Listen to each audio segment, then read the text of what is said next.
She thought the worst part of Christmas Eve would be sitting alone at a restaurant, rejected by a man who took one look and walked away. She was wrong. The worst part came later, when she realized she'd been falling in love with a widower and his daughter, only to hear him say he couldn't replace his late wife's memory with her. But before you hear how it all fell apart, stay with me until the end of this story, and comment what city you're watching from. I want to see how far this journey travels. The snow had started falling at 4:47 p.m., exactly 13 minutes before Nora Hale was supposed to meet her blind date at the Green Lantern Bistro. She remembered the time because she'd checked her phone obsessively while standing outside her apartment building, watching the flakes drift past the streetlights like tiny crystalline promises. Each one seemed to whisper that tonight would be different. Tonight would be the night her luck finally changed. She should have known better. Nora pulled her navy wool coat tighter around her shoulders as she walked down Boylston Street, her boots leaving temporary impressions in the fresh powder. Downtown Boston had transformed into something from a storybook, the kind of scene that made lonely people feel even lonelier. Couples walked hand in hand past shop windows strung with lights. Families laughed their way into restaurants. Somewhere in the distance, carolers were butchering Silent Night with more enthusiasm than talent. And here she was, 32 years old, walking to meet a man whose face she'd only seen in two carefully curated photos on a dating app. "You're being brave," her best friend Jenna had said that morning over coffee. "Most people spend Christmas Eve with family. You're putting yourself out there." Brave. The word had felt like armor then. Now, 6 hours later, it felt like a lie she'd told herself to justify the knot of anxiety in her stomach. The Green Lantern Bistro sat on a corner, its windows fogged with warmth and conversation. Through the glass, Nora could see the glow of candles on white tablecloths, the shimmer of champagne glasses, the easy intimacy of people who belonged to someone. She paused at the door, her hand on the brass handle, and took a breath that tasted like snow and second chances. Please let this be different, she thought. Please let him be kind.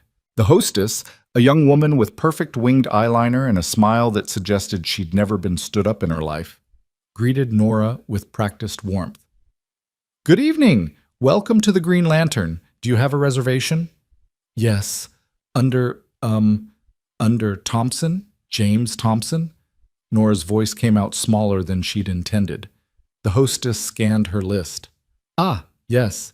Party of 2, 7 o'clock. He hasn't arrived yet, but I can show you to your table." Of course he hasn't arrived yet. Nora followed the hostess through the maze of tables, acutely aware of the couples on either side of her, the way they leaned into each other like plants growing toward the same source of light. The hostess stopped at a small table near the window. Prime real estate, really, with a view of the snow-dusted street and the decorated tree in the square across the way. "Can I start you with something to drink while you wait?" the hostess asked.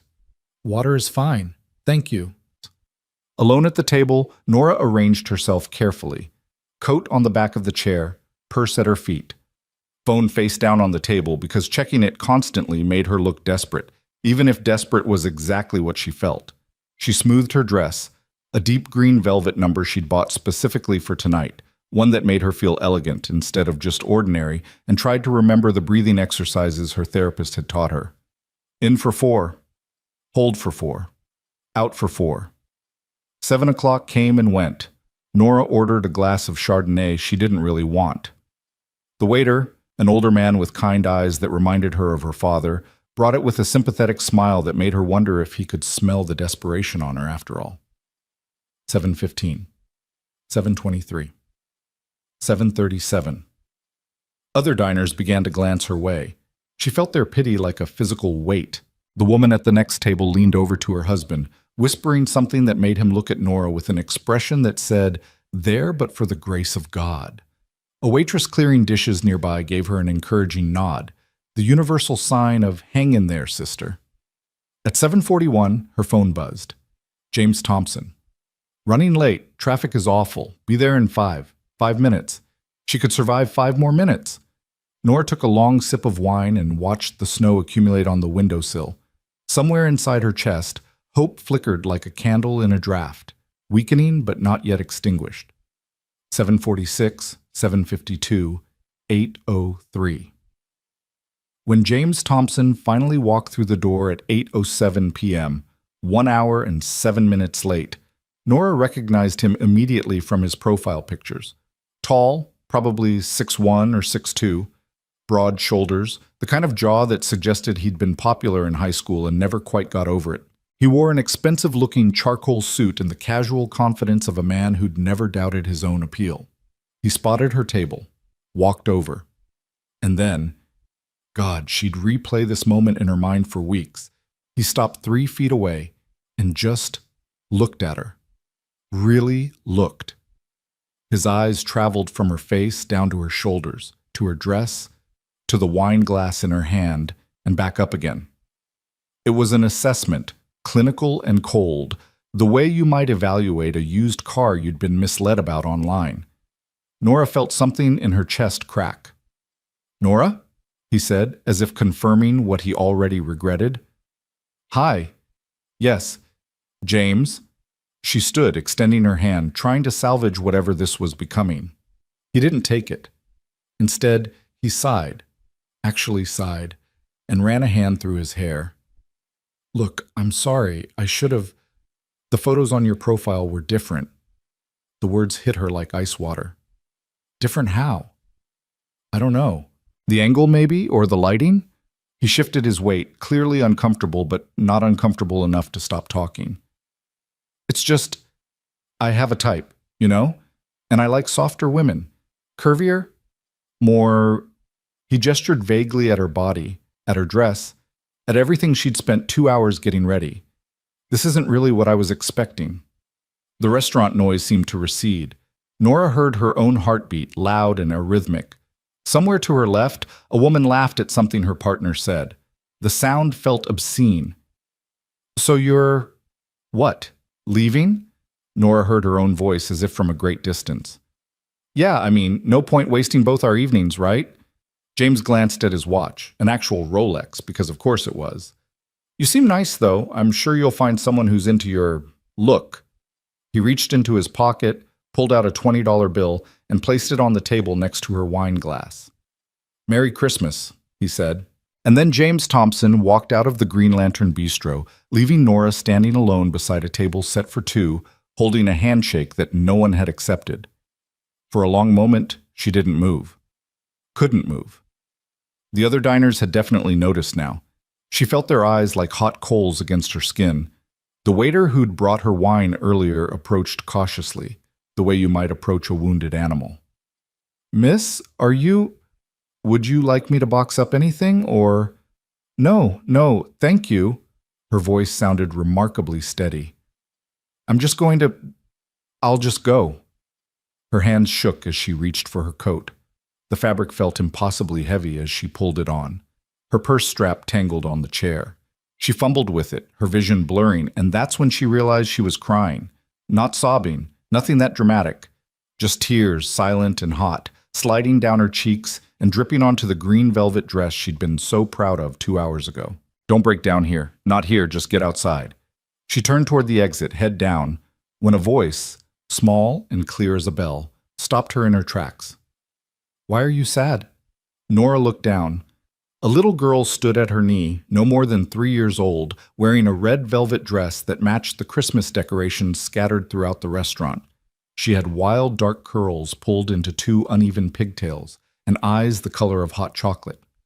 In her arms, she clutched a hand-knitted teddy bear that had seen better days, one ear partially detached and hanging by a thread.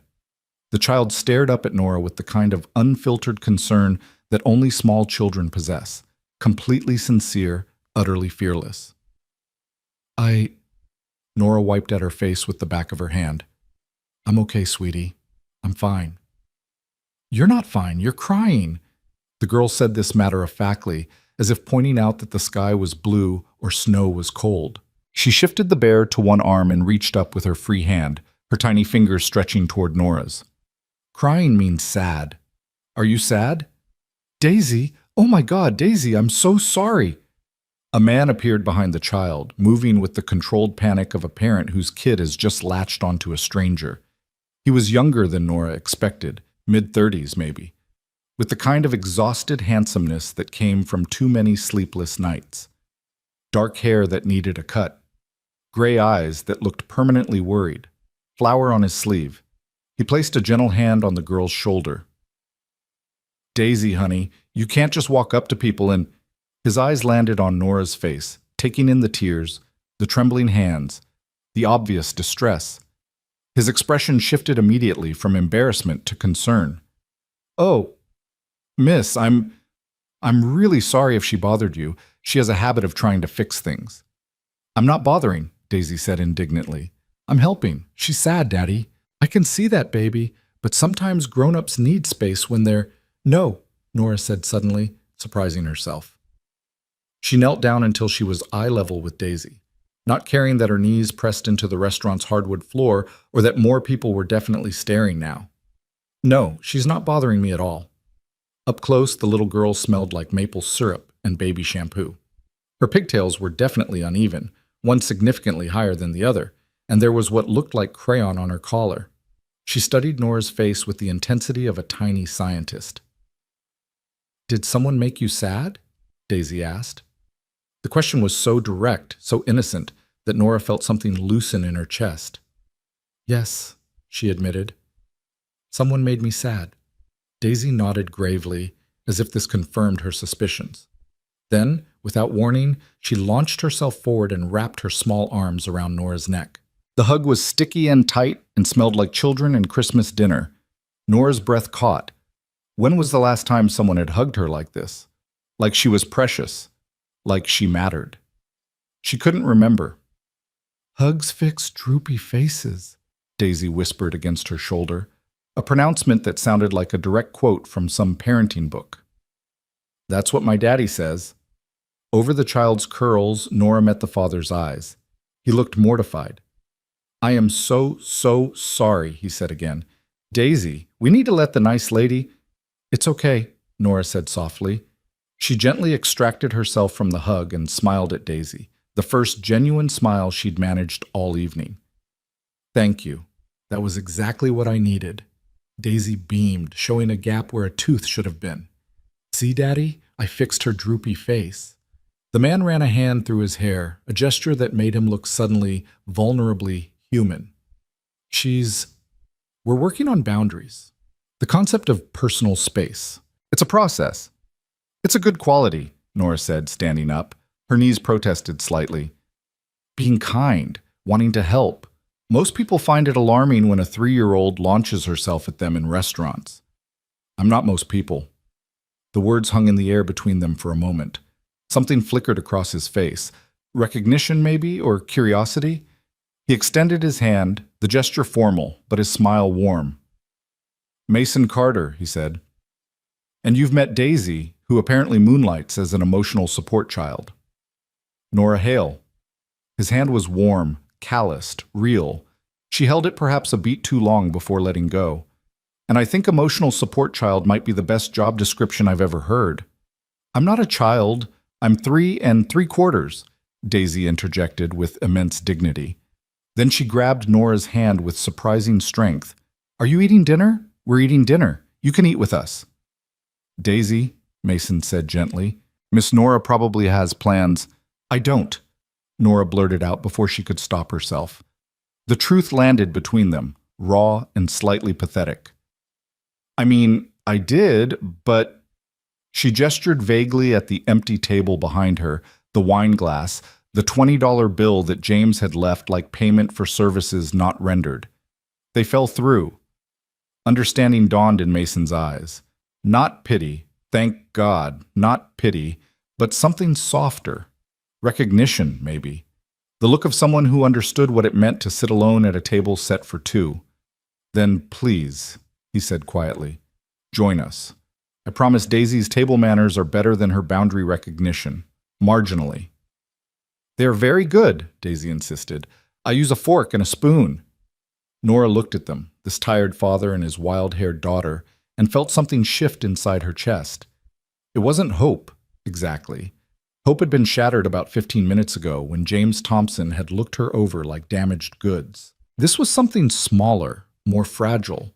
Maybe just the absence of loneliness, even if only for an hour. Okay, she said.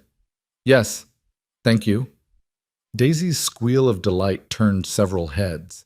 She kept hold of Nora's hand and began tugging her toward a table on the other side of the restaurant, chattering the entire way about her teddy bear. His name is Mr. Buttons, but one of his buttons fell off, so really, he should be Mr. No Buttons. But that's sad. And what she'd ordered for dinner. Chicken fingers because I'm fancy tonight, Daddy said. Mason followed behind them, carrying what looked like a high chair that Daisy clearly didn't need anymore, but apparently refused to give up. He caught Nora's eye over his daughter's head and mouthed, "Sorry," again, but he was smiling now, a real smile that crinkled the corners of his eyes.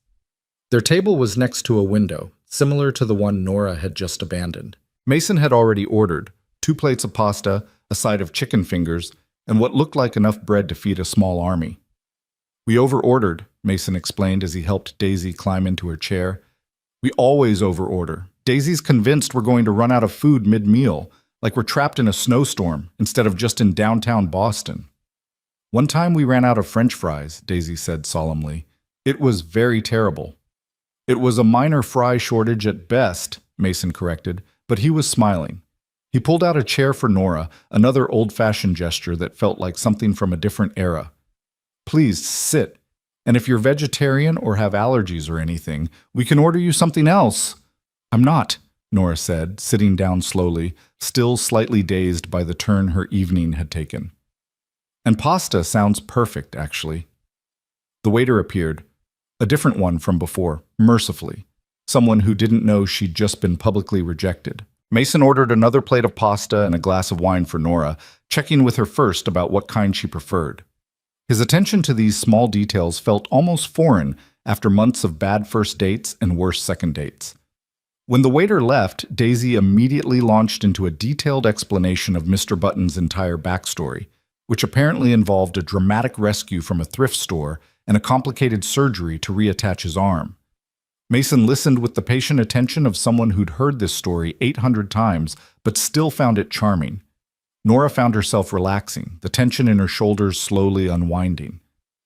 "So," Mason said when Daisy paused to take a breath, "I have to ask, and please feel free to tell me it's none of my business, but what kind of person stands up someone on Christmas Eve?"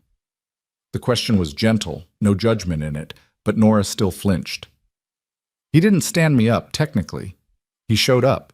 And then? And then he took one look at me and decided I wasn't what he was looking for." She tried to keep her voice light, casual, like it hadn't carved something out of her chest. "Apparently I'm not soft enough. His words." Mason's expression darkened. "Jesus."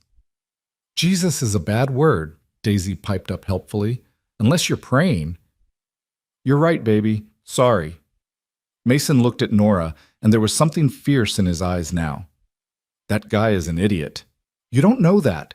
You don't know me.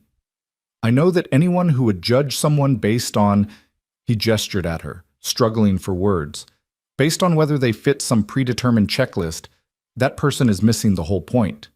"The point of what?" "Of everything." He said it simply, like it was obvious. "Of dating, of meeting someone. You're supposed to be surprised by who you connect with. That's the whole—" He stopped himself, shaking his head. "Sorry. I'm overstepping. We just met. I have no right to be—" "No, it's—" Nora found herself smiling despite everything. "It's nice. Thank you." Their food arrived, and for a while they ate in comfortable silence. Well, mostly silence. Daisy provided a running commentary on her chicken fingers, ranking them by size and giving each one a name before eating it. Mason apologized approximately every 30 seconds for something: his daughter's volume, the fact that she'd started arranging her peas into a smiley face, her insistence on sharing her chicken finger named Barbara with Nora. "Stop apologizing," Nora finally said, accepting Barbara the chicken finger with appropriate solemnity. This is the best part of my day. Honestly." Mason studied her face for a moment, something unreadable passing behind his eyes. "Mine too," he said quietly. "You'd be surprised how many Christmas Eves I've spent eating dinner with just Daisy, wishing we had someone else at the table." The admission hung between them, heavy with meaning. "Where's—" Nora started, then stopped. "Sorry, that's too personal." "Her mom." Mason said it matter-of-factly, but Nora heard the careful control in his voice. Gone. Since Daisy was one. And before you ask the next logical question, no, she's not coming back. Ever. I'm sorry. Don't be. Some people aren't built for... He glanced at Daisy, who was now using her remaining peas as ammunition to shoot at her water glass. For this, for commitment, for kids, for staying. Still, that must be hard. It is, sometimes. He cut a piece of pasta with more force than necessary. But we manage, don't we, Daisy? We manage very well, Daisy agreed, though she clearly had no idea what she was agreeing to. And now Nora can manage with us. Daisy, honey, Nora has her own life. But she's sad, and we're sad, and sad people should manage together. Nora felt her eyes burning again, but this time it wasn't from humiliation. You're sad? She asked Daisy gently. The little girl considered this with the seriousness of a philosopher. Sometimes, on account of I don't have a mommy and all the other kids do, but I have Daddy and Mr. Buttons, so mostly I'm happy, like 70% happy. 70% is pretty good, Nora said around the lump in her throat. What percent happy are you? Daisy asked. It was such an absurd question, so childishly direct, that Nora almost laughed. Right now, in this moment? She looked around the table, at the pasta they were sharing, at Daisy's gap-toothed smile, at Mason's worried eyes. Maybe 60%. But climbing. See? Daisy said to her father triumphantly. I'm helping. They stayed at the restaurant for 2 more hours.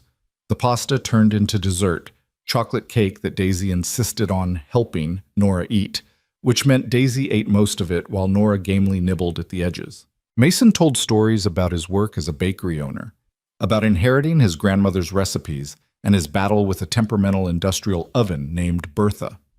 Nora found herself talking about her job as a children's book illustrator, about the way she'd always felt more comfortable drawing emotions than expressing them. That's why your hands have paint on them, Daisy observed, grabbing Nora's hand to examine it closely. There was, indeed, a smudge of cerulean blue on her thumb that she'd missed earlier. You're an artist. Something like that. Can you draw Mr. Buttons? Daisy, Mason warned. Let Nora finish her cake. No, it's okay. Nora pulled a napkin toward her and borrowed a pen from the waiter. In quick, confident strokes, she sketched Mr. Buttons, slightly more handsome than his real-life counterpart, with both ears intact and a heroic expression. She added a cape for good measure. Daisy's eyes went wide. He's beautiful. He's very dashing, Nora agreed, handing over the napkin. Mason leaned over to look, and his expression shifted into something Nora couldn't quite read. Wonder, maybe. Or recognition. You're really good, he said. It's just a doodle. No, it's... He pointed at the way she'd captured Mr. Button's personality in just a few lines. You made him look brave. How did you know he was brave? Daisy told me about the thrift store rescue. That's a brave bear. They smiled at each other over Daisy's head, and Nora felt that flutter again in her chest, the one she'd thought was permanently dead as of 2 hours ago. Eventually, the restaurant began to empty. The waiter brought the check, and Mason reached for it immediately, waving off Nora's protests. You got publicly humiliated in my restaurant, he said. The least I can do is buy you dinner. This isn't your restaurant. You know what I mean. He paid in cash, leaving a generous tip, and helped Daisy into her winter coat, a red puffer that made her look like a tiny marshmallow. Outside, the snow had intensified. Boylston Street looked like something from a movie set, the kind of Christmas scene that usually made Nora feel excluded from the magic.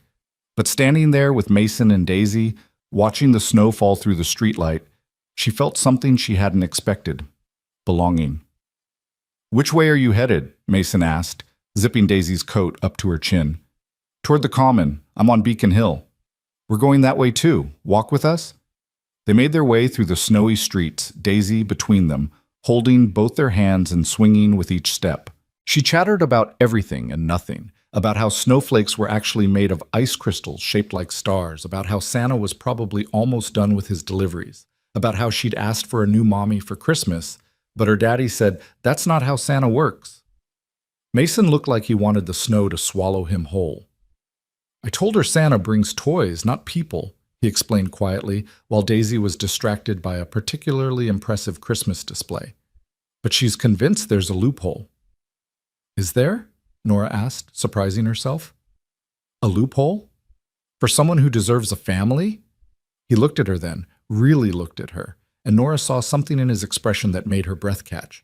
Not pity, not even kindness, just possibility. Maybe, he said softly. They reached the edge of the common, where their paths would diverge. Daisy, exhausted from dinner and excitement, had gone quiet, leaning heavily against her father's leg. "This is us," Mason said, gesturing toward a side street. "We're just off Charles." "I'm up Beacon." Nora pointed in the opposite direction. They stood there in the snow, neither moving, and Nora felt the weight of the moment. This was where it would end, this strange, perfect bubble of an evening where she'd been rescued by a 3-year-old and her widowed father. Tomorrow she'd wake up and it would just be a story, a weird Christmas Eve tale to tell Jenna over coffee. Unless. "Could I?" Mason started, then stopped, started again. "Would it be completely inappropriate if I asked for your number? After you fed me and let your daughter emotionally support me through a crisis? Completely inappropriate," Nora said, but she was already pulling out her phone. They exchanged numbers under the streetlight, their fingers fumbling with cold and something else. When Mason's phone buzzed with her text, she'd sent a simple "Hi, it's the woman with the droopy face." He smiled. "I'm really glad Daisy accosted you tonight," he said. "I'm really glad she did too." Daisy, half asleep, mumbled something that sounded like "new mommy" and buried her face in Mason's coat. "Ignore her," Mason said quickly. "She's delirious." "Or honest," Nora suggested. They said goodnight, awkward, lingering, not wanting to end but not knowing how to continue. Finally, Mason scooped up Daisy and started walking backward, waving until they disappeared around the corner.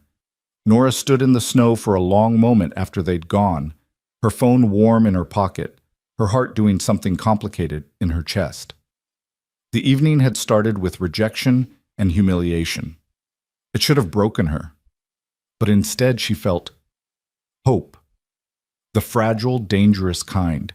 She turned toward home, and for the first time in months, she wasn't thinking about everything she lacked. She was thinking about a little girl who'd offered her a hug without hesitation, a man who'd looked at her like she was someone worth seeing, and a Christmas Eve that had somehow become magical despite its disastrous start.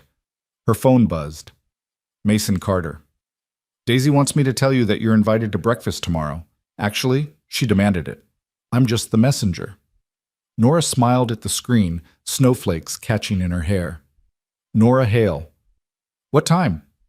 Mason Carter. "Is 9 too early? We're early risers, hazard of the bakery business." Nora Hale. 9 is perfect. Mason Carter. "Fair warning, Daisy makes pancakes with more enthusiasm than skill." Nora Hale. "Those are the best kind." She walked home through the snow, and the loneliness that had sat like a stone in her chest for months felt lighter somehow. Not gone, grief and rejection didn't disappear that easily, but manageable. Like maybe 70% happy wasn't such a bad place to start. When she reached her apartment, she turned to look back at the snowy street, at the lights of Boston spreading out below Beacon Hill like a constellation of second chances. And she thought, maybe James Thompson did me a favor. Because if he'd been kind, if he'd stayed, she never would have met a 3-year-old girl who fixed droopy faces with hugs, or her father who looked at her like she was someone worth knowing instead of someone worth dismissing. The universe, it seemed, had a strange sense of timing. Nora went inside, hung up her coat, and looked at her reflection in the mirror. The green velvet dress was slightly wrinkled now, her makeup smudged from crying and laughing and everything in between. But she looked alive. Like someone who'd survived something and come out the other side with possibility in her pocket and a breakfast invitation on her phone. She texted Jenna, "You won't believe what happened." Then she changed into pajamas, made herself tea, and sat by her window watching the snow fall over Boston. And for the first time in a year, she let herself imagine something beyond survival. She let herself imagine family. Nora woke on Christmas morning to 17 texts from Jenna, each one more insistent than the last. demanding details about what could possibly have happened to transform her disaster date into something worth celebrating. She ignored them all, pulled on jeans and a cream-colored sweater, and spent 20 minutes trying to decide if wearing makeup to breakfast with a 3-year-old and her father counted as trying too hard. She wore it anyway. The address Mason had texted led her to a narrow brownstone tucked between a bookshop and a vintage clothing store on Charles Street. The front window displayed a hand-painted sign, Carter's Est 1952. Through the glass, she could see rows of pastries, crusty bread loaves, and a glass case full of cakes that looked like edible architecture. Before she could knock, the door flew open. "You came!" Daisy launched herself at Nora's knees with the force of a tiny cannonball. She wore pajamas covered in reindeer and mismatched socks, one red and one green. Her hair had been pulled into the same uneven pigtails as last night, suggesting Mason's hairstyling skills hadn't improved overnight. "Daddy said maybe you wouldn't come because grown-ups sometimes say yes, but mean maybe. But I knew you would come because you promised, and promises are forever." "Daisy, let her breathe," Mason called from somewhere inside. "She just got here." He appeared a moment later, wiping flour from his hands onto an apron that read, "I need you," in faded letters. He looked different in the morning light, younger somehow, despite the exhaustion still visible around his eyes. His hair stuck up in about 7 different directions, and there was what looked like pancake batter on his shoulder. "Hi," he said, and the simple word carried so much weight, nervousness, hope, the acknowledgement that last night had been real, and this morning was a test of whether it could become something more. "Hi," Nora echoed. "I brought—" She held up a bottle of maple syrup she'd grabbed from her apartment, then immediately felt stupid. "I don't know why I brought this. You probably have syrup. You own a bakery." "We have 17 types of syrup," Daisy announced proudly. "But yours is special because you brought it, so we're using it first." Mason smiled, and the warmth of it did something dangerous to Nora's equilibrium. "Come in, please, before my daughter drags you in physically." The bakery smelled like heaven, yeast and cinnamon and butter and possibility.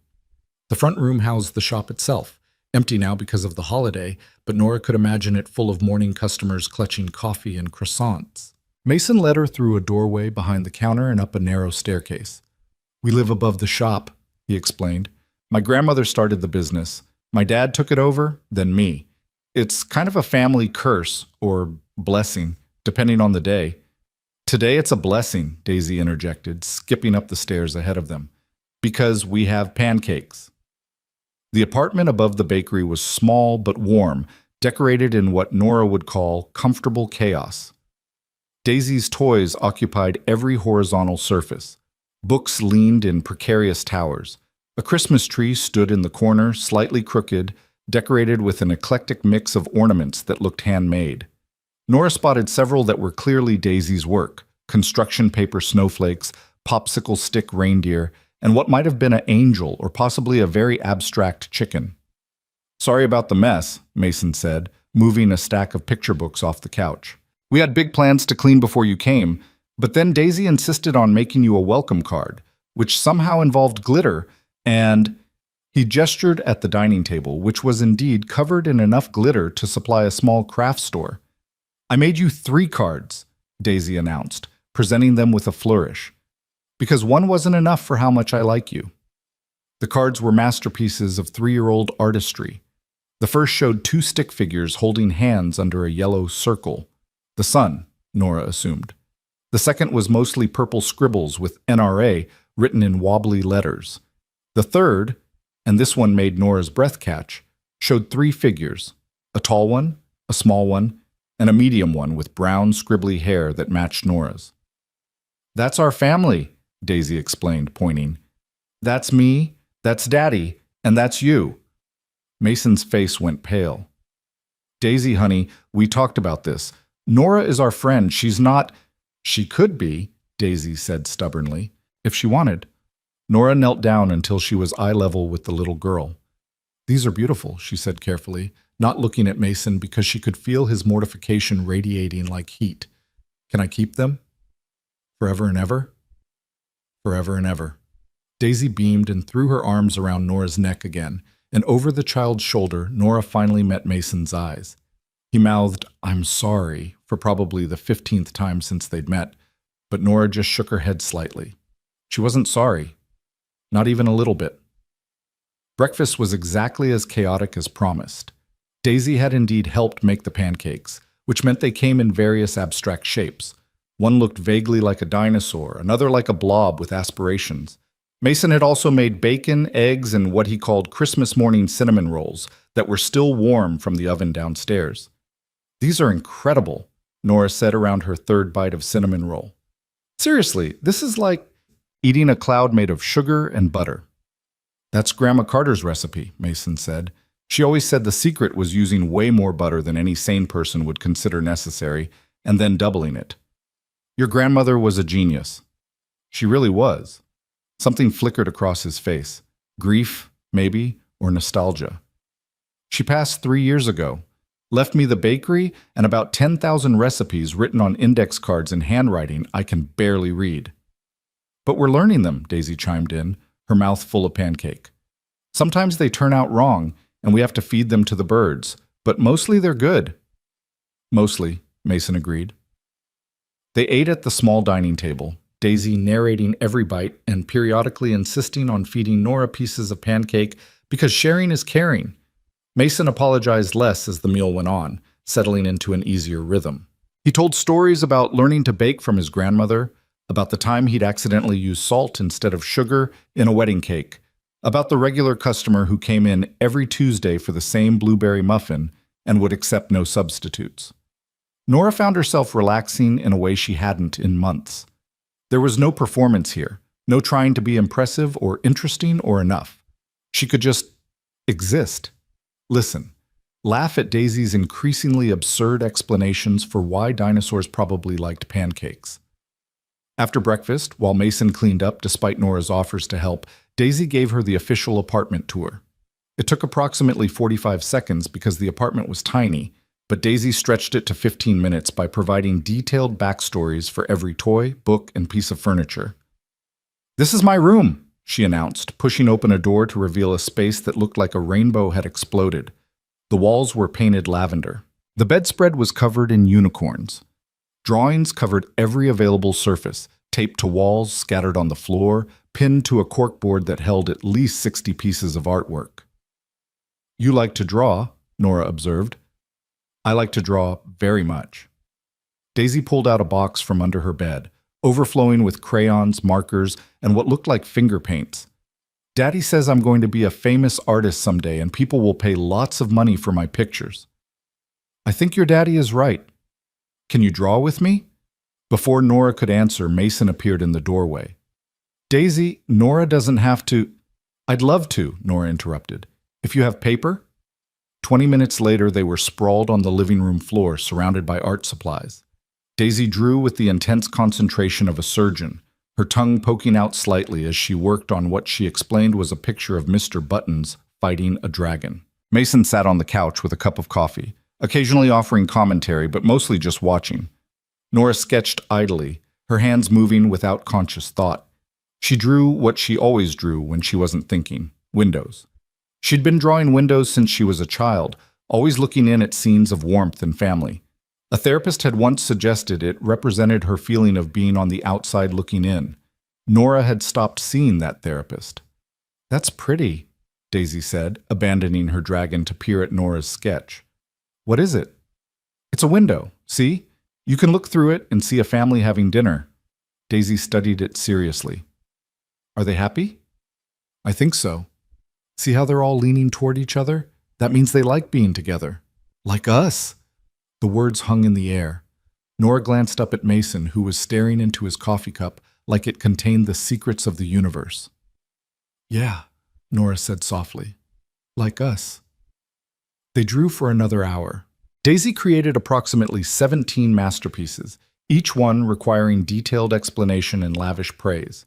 Mason eventually joined them on the floor, sketching stick figures that made Daisy laugh hysterically because Daddy can't draw at all. "I have other skills," he protested. "Like what?"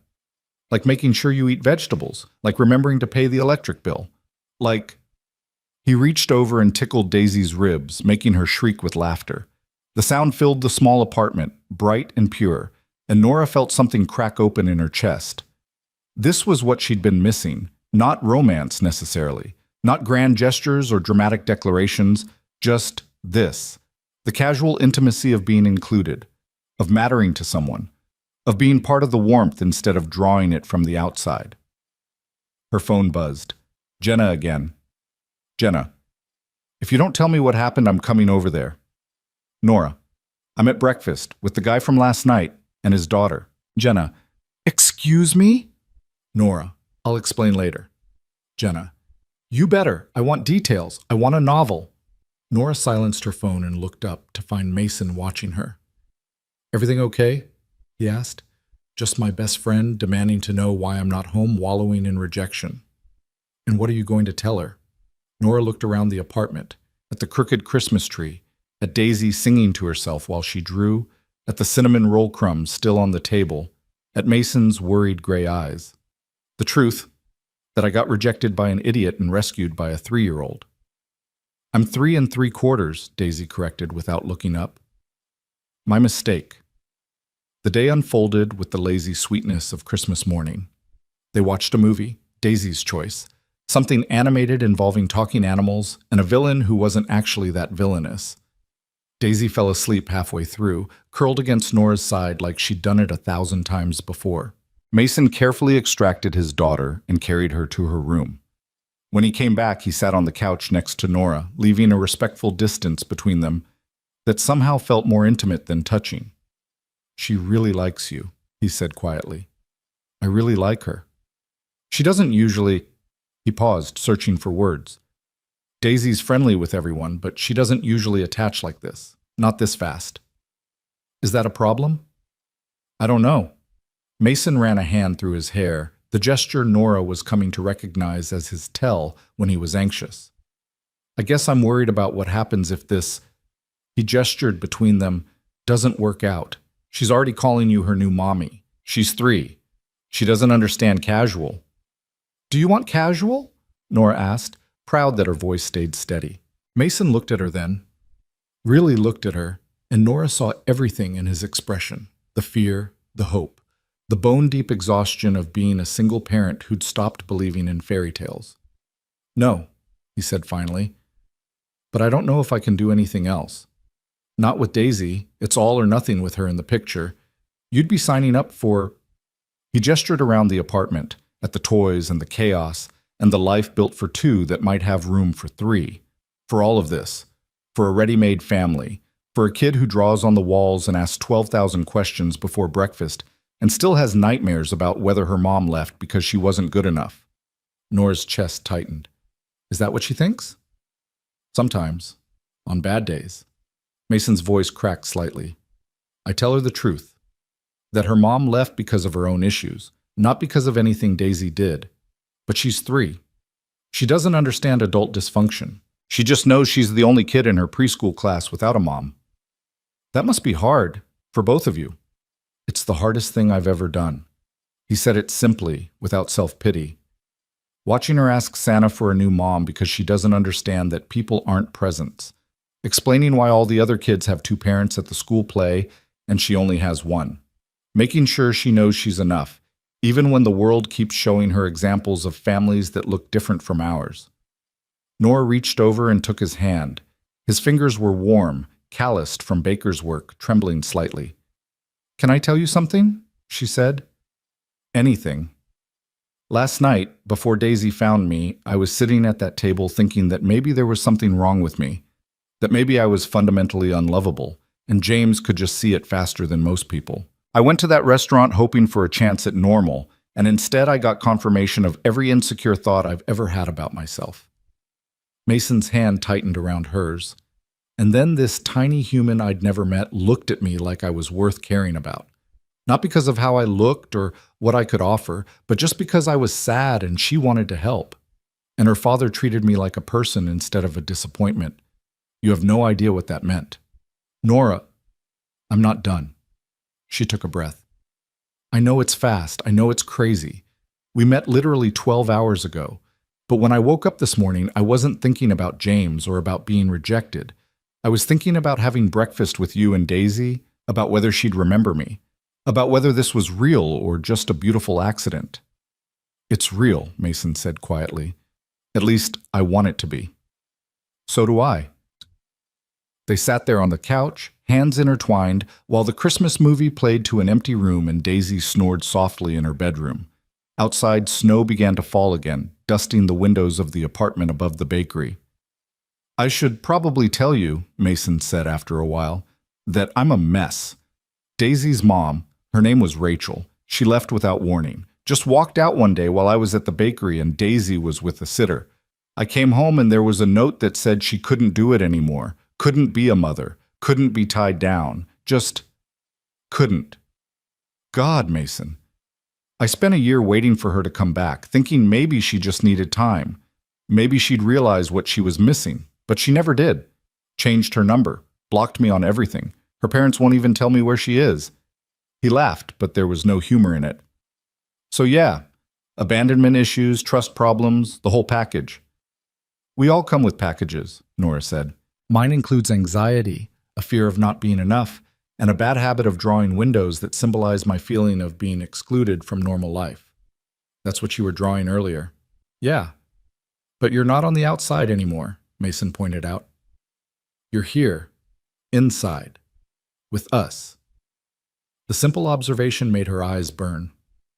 "For now. For as long as you want to be." Before Nora could respond, Daisy appeared in the doorway, rubbing her eyes with one fist and clutching Mr. Buttons with the other. "I had a dream about cookies," she announced, "the kind with the chocolate chips that we make on Sundays." "It's Christmas, baby. We don't have— Can we make them now?" Daisy's eyes landed on Nora, and her whole face lit up. "Can Nora help?" Mason looked at Nora apologetically. "You don't have to." "I want to," Nora said, and she meant it. So they made cookies. The bakery kitchen downstairs was a cathedral of stainless steel and the ghosts of 1,000 loaves of bread. Mason moved through it with practiced ease, gathering ingredients while Daisy climbed onto a stool and Nora washed her hands in the industrial sink. "Okay," Mason said, tying an apron around Daisy's waist. "What's the first rule of baking?" "Measure twice, pour once," Daisy recited. "And the second rule?" "If you make a mess, you clean it up." "And the third rule?" "Have fun, and don't eat all the chocolate chips before they go in the dough." Mason handed Nora an apron. It was covered in flower handprints. Small ones that must be Daisy's, larger ones that were his. She tied it on and felt absurdly like she was putting on a costume for a role she'd been auditioning for her whole life. Daisy took her role as head chef very seriously. She insisted on explaining each step to Nora, even though Nora had made chocolate chip cookies approximately 8 million times. But she listened attentively as Daisy described the importance of creaming the butter and sugar, the precise technique for cracking eggs. You have to be gentle, or the shell goes in, and that's very bad. And the critical decision of chip-to-dough ratio. "More chips is always better," Daisy declared. "That's what Daddy says."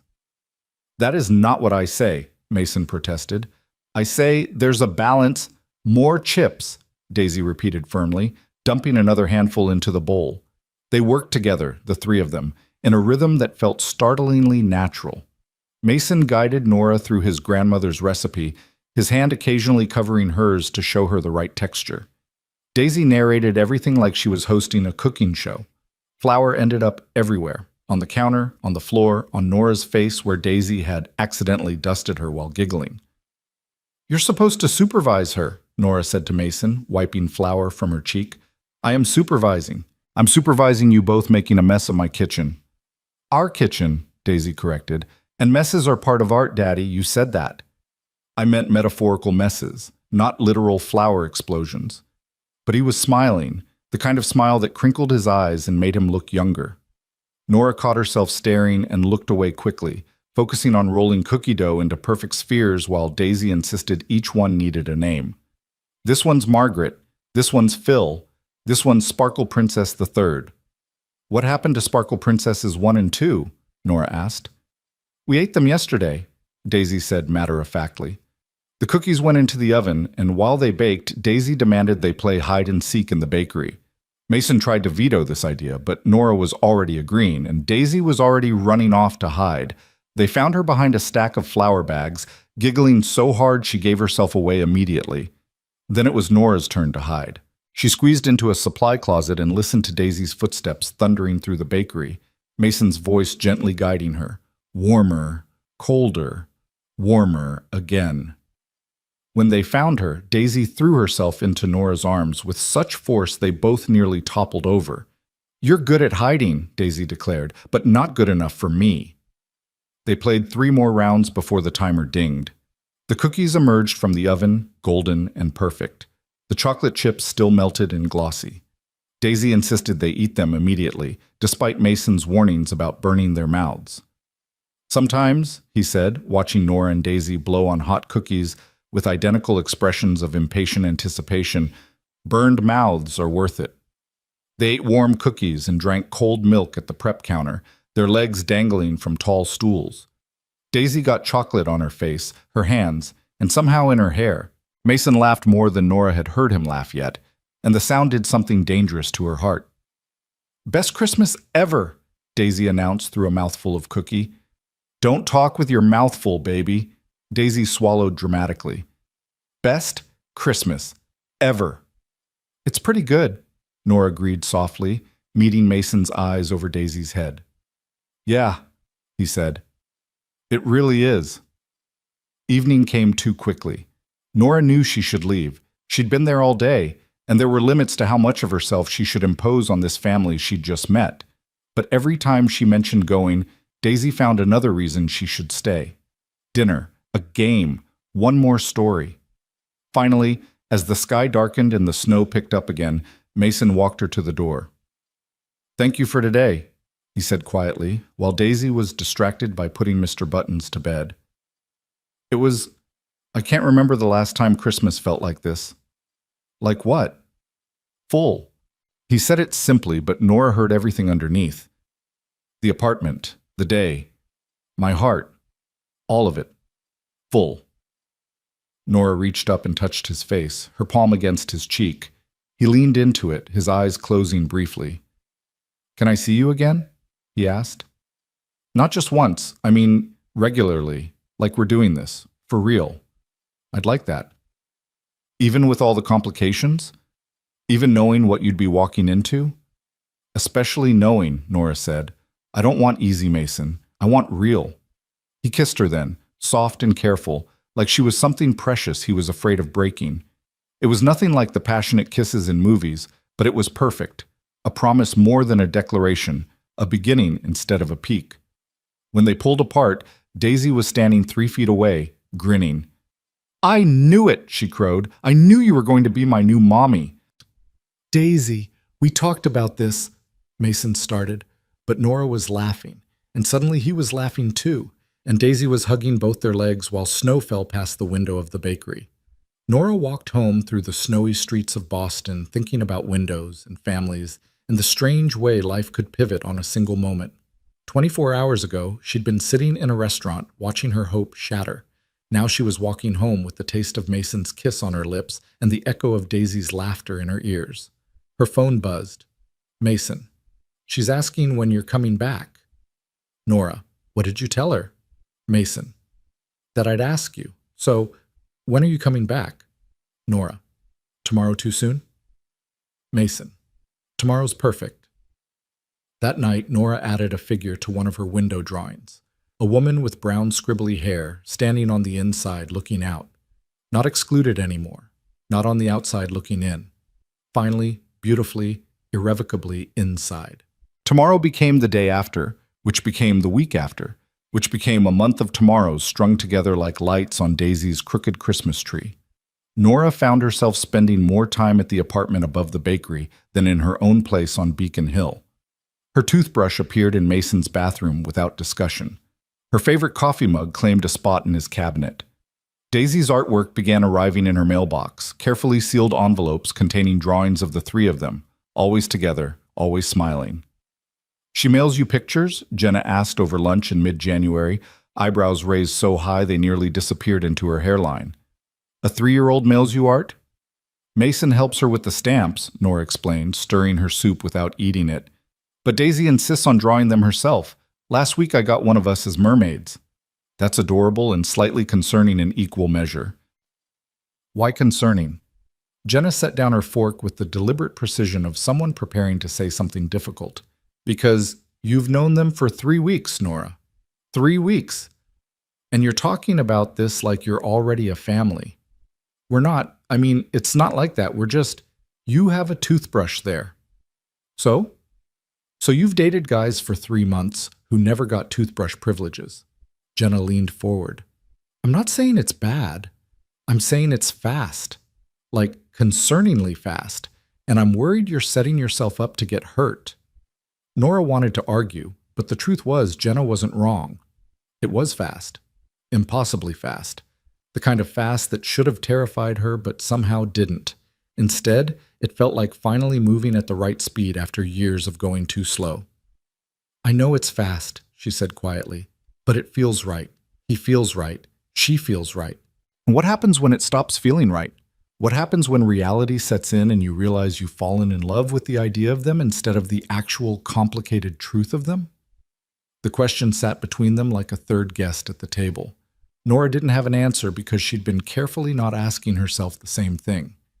That evening, she showed up at the bakery at her usual time, 6:30, after Mason closed the shop but before Daisy's bedtime. She had her key now, another milestone they'd crossed without ceremony. Mason had simply pressed it into her palm one morning and said, "In case you want to come over when I'm elbow deep in dough." The apartment was quieter than usual. No Daisy shrieking her greeting from wherever she'd been playing. No smell of dinner cooking, just Mason sitting at the kitchen table with his head in his hands and papers spread out in front of him. "Hey," Nora said softly, closing the door. "Where's Daisy?" "My mom took her for the night." His voice sounded hollow. "I needed to deal with some things." "What kind of things?" Mason gestured at the papers. Even from across the room, Nora could see official letterhead, legal language, the kind of documents that never brought good news. She crossed to the table and sat down beside him. "Talk to me." "Rachel's parents." He said the name like it tasted bad. "They want to see Daisy. They've been calling, sending letters. They say they didn't know Rachel had a daughter until recently. They want to be part of her life." Nora's stomach dropped. "What do you mean they didn't know?" "Rachel didn't tell them she was pregnant. Didn't tell them when Daisy was born. Cut them off completely when she left. They had no idea they had a granddaughter until Rachel's sister saw a photo of Daisy I posted on Facebook last month." Mason laughed bitterly. "I wasn't even trying to track Rachel down. I just posted a picture of my kid at Christmas, and now suddenly I'm getting letters from lawyers." "They're threatening legal action?" "Not yet, but their lawyer made it very clear they're prepared to pursue grandparents' rights if I don't cooperate." He pushed one of the letters toward her. "They want to meet her, have regular visitation, be a part of her life." Nora scanned the letter, her heart sinking with each line. The language was polite but firm. The Mitchells, Rachel's parents, expressed their heartbreak at missing 3 years of their granddaughter's life. They acknowledged that the situation was complicated but believed Daisy deserved to know her maternal family. They proposed a meeting to discuss arrangements. "What are you going to do?" Nora asked. "I don't know." Mason stood abruptly, pacing to the window. "Part of me wants to tell them to go to hell. They raised the woman who abandoned us. Where were they when Rachel walked out? Where were they when I was working 16-hour days trying to keep the bakery running while taking care of a 1-year-old who kept crying for her mama? And the other part of you?" "The other part knows that Daisy asks about her mom's family sometimes, asks if she has grandparents on Rachel's side, asks why she's never met them." He pressed his forehead against the cold glass. "What if they're good people? What if they could give her something I can't? What if I'm being selfish keeping them away?" Nora went to him, wrapping her arms around him from behind. He leaned back into her, his body rigid with tension. "You're the least selfish person I know," she said. "Everything you do is for her." "Is it? Or am I protecting myself? Maybe I don't want them in her life because I'm afraid they'll try to take her from me, or that they'll tell her things about Rachel that I've been trying to shield her from." "What kind of things?" Mason turned in her arms to face her. Rachel's sister mentioned in one of her emails that Rachel has struggled with mental health issues her whole life. Depression. Maybe bipolar disorder. They think that's why she left. They want to explain that to Daisy someday when she's old enough. Help her understand it wasn't her fault. That's good, isn't it? That's what you've been trying to tell her. But what if meeting them makes her want to find Rachel? What if they have contact information they'll share with her when I'm not around to manage it? What if Rachel comes back into the picture and... His voice cracked. What if she wants her back and I lose her? Mason, that's not... It could happen. He pulled away, resuming his pacing. Courts favor mothers, even mothers who abandon their kids.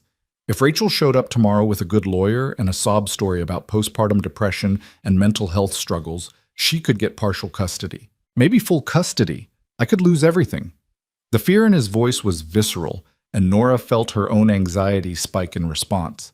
This was the reality Jenna had been warning about. The complications. The mess. The fact that loving Mason meant loving Daisy meant inheriting all the unresolved trauma of Rachel's abandonment. You won't lose her, Nora said, trying to sound more confident than she felt. You're her father. You've been there every single day. You don't know that. You can't promise that. No, but I can be here. I can help you figure this out. Mason stopped pacing and looked at her, really looked at her, and Nora saw something shift in his expression, something that looked like hope warring with fear. Why? He asked. Why would you sign up for this disaster? Because it's not a disaster. It's a family. Families are complicated. We're not your family, Nora. Not really. Not legally. You could walk away tomorrow, and I don't want to walk away. You say that now, but this is just the beginning. Wait until Rachel's parents show up, demanding time with Daisy. Wait until there are custody battles and family court and therapists asking Daisy who she wants to live with. Wait until... Stop! Nora crossed the room and took his face in her hands, forcing him to look at her. Stop catastrophizing. We don't know what's going to happen. Maybe her parents are good people who just want to know their granddaughter. Maybe they can be a positive addition to her life. Or maybe they'll destroy everything I've built. Then we'll deal with it together. Why do you keep saying we? The question came out almost angry. This isn't your problem. Daisy isn't your daughter. You don't owe us anything. The words hit like a slap. Nora dropped her hands and stepped back. Is that what you think? She asked quietly. That I'm here out of obligation? I think you're a good person who got swept up in a fairy tale. Little girl needs a mom. Lonely woman wants to be needed. Everyone gets their happy ending. Mason's voice was getting louder, years of fear and frustration bubbling to the surface. But this isn't a fairy tale, Nora. This is real life. Messy, complicated, potentially legally devastating real life. I know that. Do you? Because from where I'm standing, it looks like you're playing house, coming over for dinner, drawing with Daisy, sleeping in my bed. But when things get hard, and they will get hard, what's keeping you here? What's stopping you from deciding this is too much and walking away just like Rachel did? The comparison stole Nora's breath. That's not fair. None of this is fair, Mason shouted. Then, quieter, broken. None of this is fair to any of us. They stood there in the quiet apartment, the space between them suddenly feeling like miles instead of feet. Outside, snow began to fall again, the same snow that had been falling the night they met. But this time it felt different, colder, less like magic and more like a warning. I should go, Nora said finally. Nora, you're scared. I get it. You're facing something terrifying and you're lashing out. I understand that. She grabbed her coat from the back of the chair. But I'm not Rachel, and I need you to figure out whether you can trust me or not, because I can't keep proving myself to you every time something goes wrong. I do trust you. Then act like it. She paused at the door. I love you, Mason, and I love Daisy. Not the idea of you, not some fantasy version, the real, complicated, messy version, but I can't force you to believe that. She left before he could respond, her vision blurring as she hurried down the stairs and out into the snow. Her phone buzzed before she'd made it halfway down the block. Mason. I'm sorry. She didn't reply. Mason. Please don't give up on us. She kept walking. Mason. I'm terrified of losing her. I'm terrified of losing you. I'm just terrified. Nora stopped under a streetlight, snow catching in her hair, and typed with shaking fingers. Nora: I know. I'm terrified too, but we can't let fear make our decisions. Mason: What do we do? Nora: We meet with her parents. We figure out what's best for Daisy. We trust each other. Mason: Can you come back, please? Nora: Not tonight. You need to sit with this. Figure out what you really want. Mason: I want you. Nora: Then prove it. Not to me. To yourself. She silenced her phone and walked home through the snow, crying for the second time on Boston's winter streets. But this time, the tears felt different. Not like rejection, like growing pains. 3 days passed. 3 days of silence from Mason, of Nora forcing herself not to text first, of sleeping badly in her own apartment that suddenly felt too quiet. She threw herself into work, finishing illustrations for a children's book about a mouse who was afraid of everything. The irony wasn't lost on her. Jenna called twice. Nora let both calls go to voicemail. On the fourth day, Daisy showed up at her door. Actually, Daisy and Mason's mother showed up at her door. Nora had met Vivian Carter exactly once, briefly, when she'd come to pick up Daisy for a play date. Vivian was elegant in the way of women who'd aged gracefully into their 60s, with silver hair cut in a sleek bob and Mason's same gray eyes. Ms. Hale, Vivian said when Nora opened the door, I apologize for the intrusion, but my granddaughter was very insistent that we visit. Nora! Daisy launched herself at Nora's legs. Grandma said you were sad, and I said we need to fix your droopy face. Did she? Nora looked helplessly at Vivian. May we come in? Vivian asked. I promise we won't take much of your time. Nora's apartment was small, made smaller by the presence of Mason's elegant mother and his whirlwind daughter. Daisy immediately began exploring, touching everything, asking questions about every piece of artwork on the walls. Is this your house? Why is it so quiet? Where are all the toys? Can I live here? Do you have cookies? Daisy, Vivian said gently, remember what we discussed about giving Ms. Hale space to breathe? Daisy deflated slightly but climbed onto Nora's couch and patted the seat beside her. Sit with me. We need to have a very important talk. Nora sat, trying not to smile. Vivian remained standing, her posture perfect, her expression unreadable. My son is an idiot, Vivian announced. Grandma! Daisy looked scandalized. Idiot is a bad word. Sometimes the bad word is the right word. Vivian's eyes softened as she looked at Nora. He told me about your argument, about his fears regarding Rachel's parents, about the things he said to you. He shouldn't have shared that with... He didn't. I extracted it from him. I'm his mother. It's what we do. Vivian sat down in the chair across from the couch. And then I told him exactly what I'm about to tell you. My son has been terrified since the day Rachel left. Terrified of failing as a father. Terrified of Daisy getting hurt. Terrified of anyone getting close enough to leave him again. I wasn't going to leave. I know, and deep down he knows too, but fear doesn't listen to logic. Vivian leaned forward. I liked my daughter-in-law. Rachel was charming and beautiful, and I truly believed she loved my son. But she was also deeply troubled in ways none of us fully understood. When she left, it broke something in Mason, made him believe that love was something that could be revoked without warning. Daisy had gone quiet, playing with Mr. Buttons, but clearly listening. I'm not Rachel, Nora said. No, you're nothing like her. Vivian smiled, and it transformed her whole face. Rachel never looked at Daisy the way you do, like she's precious, like she's yours. Rachel loved Daisy, I believe that, but she loved her own freedom more. You don't have that conflict. You look at my granddaughter like she's the sun. She kind of is, Nora admitted, looking at Daisy. I know it's fast, Vivian continued. I know you've only known them a month. I know every rational person would tell you to slow down. But I've watched you with them. I've seen the way my son looks at you, the way he smiles when you text, the way Daisy talks about you like you've always been part of her life. She paused. Love doesn't follow a timeline. Sometimes it's fast because it's right. What if it falls apart? Nora heard the fear in her own voice. What if Mason's right and I can't handle the complications? Then it falls apart, and you survive, and you move on. Vivian said it matter-of-factly, without judgment. But what if it doesn't fall apart? What if you're exactly what they need and they're exactly what you need? Are you willing to give that up because you're afraid? Before Nora could answer, Daisy crawled into her lap. Don't be afraid, she said seriously, her small hands on Nora's cheeks. When I'm afraid of the dark, Daddy sings to me. When I'm afraid of dogs, he holds my hand. When you're afraid, we can hold you. Nora's eyes burned. Yeah? Yeah, because that's what families do.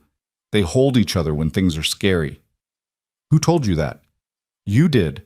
When you were drawing with me and I was scared, my picture wasn't good enough. Daisy pressed her forehead against Nora's. You said families help each other be brave. Nora looked at Vivian over Daisy's curls. Did Mason send you? He doesn't know we're here. He thinks Daisy is at my house having lunch. Vivian stood, smoothing her elegant slacks. But he's been miserable for 3 days. Hasn't been sleeping. Burned 2 batches of bread this morning because he was distracted, so I decided to take matters into my own hands. By bringing his daughter to guilt me into forgiving him? By bringing his daughter to remind you why you started this in the first place. Vivian moved toward the door, then paused. There's a fundraiser tonight. At the Fairmont. It's for the Children's Hospital where Daisy was born. Mason bought a table. He does every year. It's his way of giving back. He'll be there at 7. I wasn't invited. You're inviting yourself. Wear something nice. Vivian smiled. And Ms. Hale? My son is terrified of losing you. Show him he doesn't have to be. They left in a whirl of Daisy's chatter and Vivian's quiet confidence, and Nora stood in her suddenly silent apartment, wondering what the hell she'd just agreed to. She texted Jenna. Nora, I need a dress. Something that says, I'm not going anywhere, but I'm also not a pushover. Jenna, finally. I'll be there in 20 minutes. And you're telling me everything. The Fairmont's ballroom glittered like something from a dream.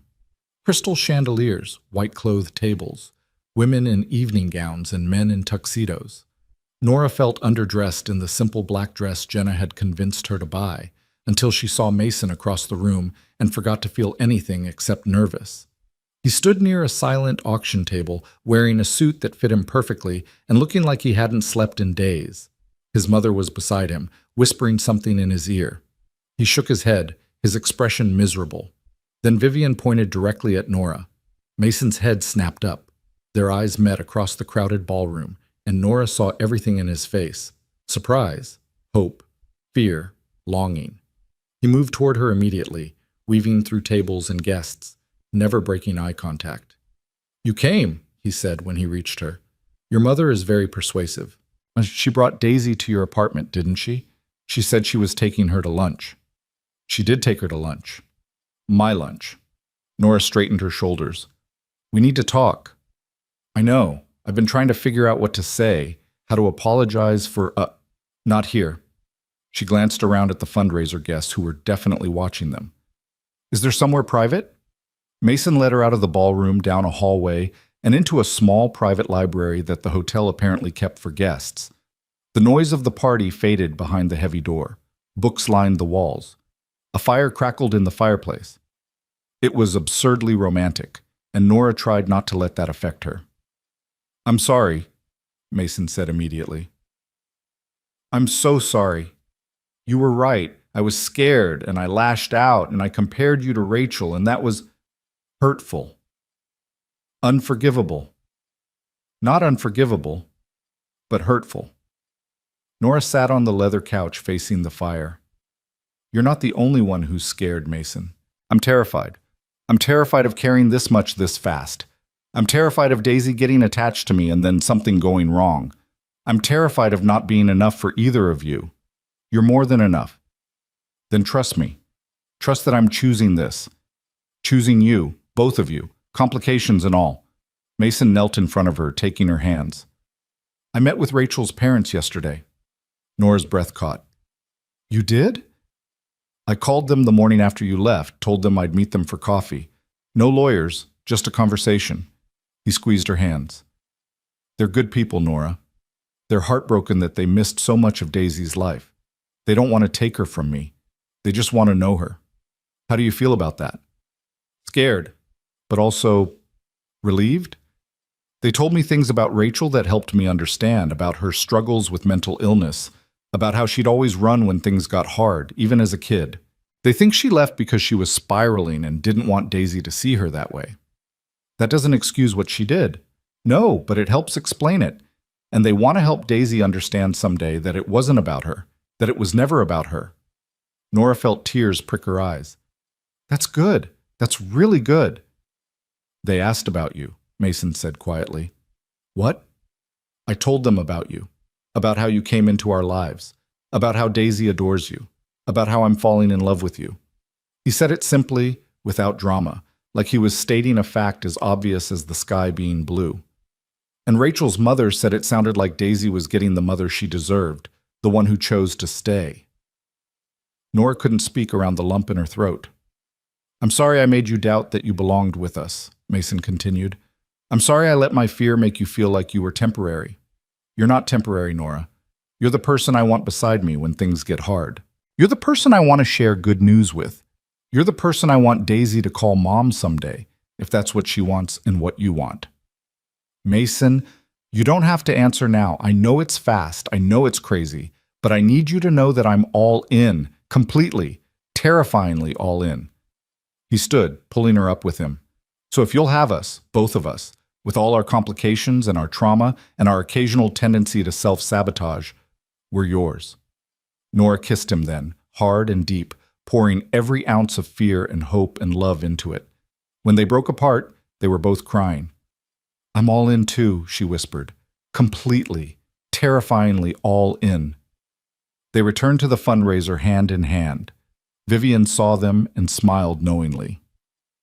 The evening passed in a blur of introductions and small talk, and Mason's hand never leaving the small of Nora's back. When the silent auction ended, Nora discovered Mason had bid on and won a children's book illustration package. For Daisy, he explained. She wants you to illustrate a story she wrote about Mr. Button saving the world. She wrote a story? Dictated it. It's 12 pages long and involves space pirates. Mason grinned. I told her we'd ask you, that you might be too busy with your real work. I'm never too busy for her. I know, that's why I bid.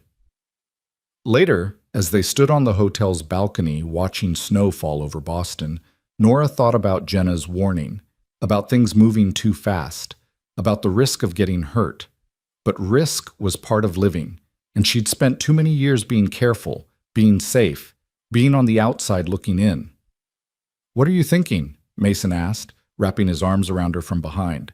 That I'm glad James Thompson rejected me. Mason laughed against her hair. Really? Really? Because if he hadn't, I never would have met you, or Daisy. I never would have found this. This? Home. She turned in his arms to face him. You feel like home. So do you, he said. So do you. They kissed under the falling snow, and Nora felt something settle in her chest. Not the absence of fear. Fear would probably always be there, lurking at the edges. But something stronger than fear. Certainty. This was right. They were right. And whatever complications came next, they'd face them together, the way families do. The weeks that followed the fundraiser settled into a rhythm that felt almost too perfect to trust. Nora's illustration work allowed her to work from anywhere, so she found herself spending more mornings at the bakery, sketching while Mason shaped dough and Daisy narrated elaborate stories to Mr. Buttons. The Mitchells, Rachel's parents, had started video calls with Daisy every Sunday afternoon, gentle conversations where they asked about her week and told her stories about her mother as a little girl. Daisy seemed to glow with the attention, this confirmation that she had family beyond just her father and grandmother. Everything was working. Everything was beautiful. Which was exactly when Nora should have known something would shatter. It happened on a Thursday in late February. Nora was reading to Daisy before bedtime, curled up in the little girl's bed while Mason cleaned up the dinner dishes. They were halfway through a book about a brave mouse, the same one Nora had been illustrating during their fight, when Daisy interrupted. Nora? Can I call you Mommy? The question landed like a stone in still water, sending ripples through everything. Nora's breath caught. From the kitchen, she heard the distinct sound of Mason dropping a plate. Sweetie, that's... Nora chose her words carefully. That's a really big thing to think about. I already thought about it. I thought about it lots and lots. Daisy twisted Mr. Button's remaining ear between her fingers. The other kids at preschool ask why I don't have a mommy, and I tell them I do, kind of, but she doesn't live here. And they get confused. But if you're my mommy, it's easier. Easier how? Because then you live here and you read me stories and you make pancakes with too many chocolate chips and you're here when I wake up and you're here when I go to sleep, and that's what mommies do. Daisy said it with the simple logic of a 3-year-old for whom the world still made sense in categories and definitions. Mason appeared in the doorway, dish towel in hand, his expression impossible to read.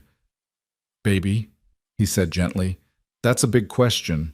Maybe Nora needs time to think about it. But she loves us, Daisy said, confused. She said so, and we love her, so that makes her our family, and mommies are family. It's more complicated than that, Nora started, but even as she said it, she wondered if it really was. In Daisy's world, love was simple. You loved someone. They became family. They stayed. There was no room in that equation for doubt or fear or the knowledge that people could leave even when they promised to stay. I don't want it to be complicated, Daisy said, and her voice wavered in a way that made Nora's chest hurt. I just want a mommy. Is that bad? Grandma Vivian says wanting things isn't bad. It's not bad at all, sweetheart. Nora pulled Daisy close. Can you give me a little time to think about it? It's a really important thing, and I want to make sure I do it right. Daisy nodded against her shoulder, but Nora could feel the tension in her small body, the disappointment. After Daisy finally fell asleep, fitfully, restlessly, Nora found Mason standing at the kitchen window, staring out at the dark street. I'm sorry, he said before she could speak. I should have prepared you for that question. I knew it was coming. She's been asking me about it for weeks. What did you tell her? That it was up to you. That being a mommy was a choice, and she couldn't force you to choose it just because she wanted it. He turned to face her. But God, Nora, the way her face fell every time I said that, like I was telling her she wasn't worth choosing. That's not what you were saying. I know, but she's 3. She doesn't understand nuance. He crossed to the table and sat heavily. Her preschool is having a Mother's Day event in a few weeks. All the kids are making cards, and there's going to be a breakfast where the moms come in. Last year, Daisy made a card for my mother, but this year she asked if you could come instead. Oh. The word came out smaller than Nora intended. I told her I'd ask you. But Nora, if you're not ready for that, if this is too much too fast, please tell me now. Because if you come to that breakfast, if you let her introduce you as her mom, there's no going back. She'll build everything around that identity. And if you change your mind later, I won't change my mind. You can't know that. Yes, I can. Nora sat across from him.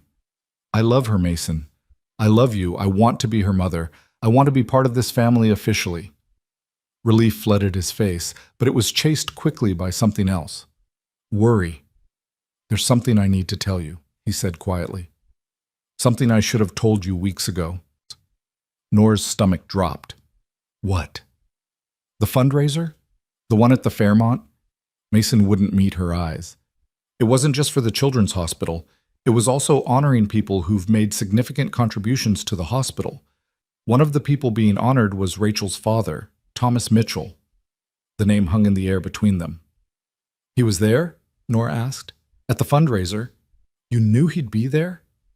I knew. That's why I go every year. It's the one place I can see him without it being weird, where I can remind myself that Daisy has family out there who might actually care about her, even if they've been absent. Did you talk to him? Briefly, before you arrived. Mason finally looked at her. I introduced myself, told him who I was, who Daisy was. He already knew from my phone call earlier that week, but seeing his face when I said her name, Nora, he had tears in his eyes.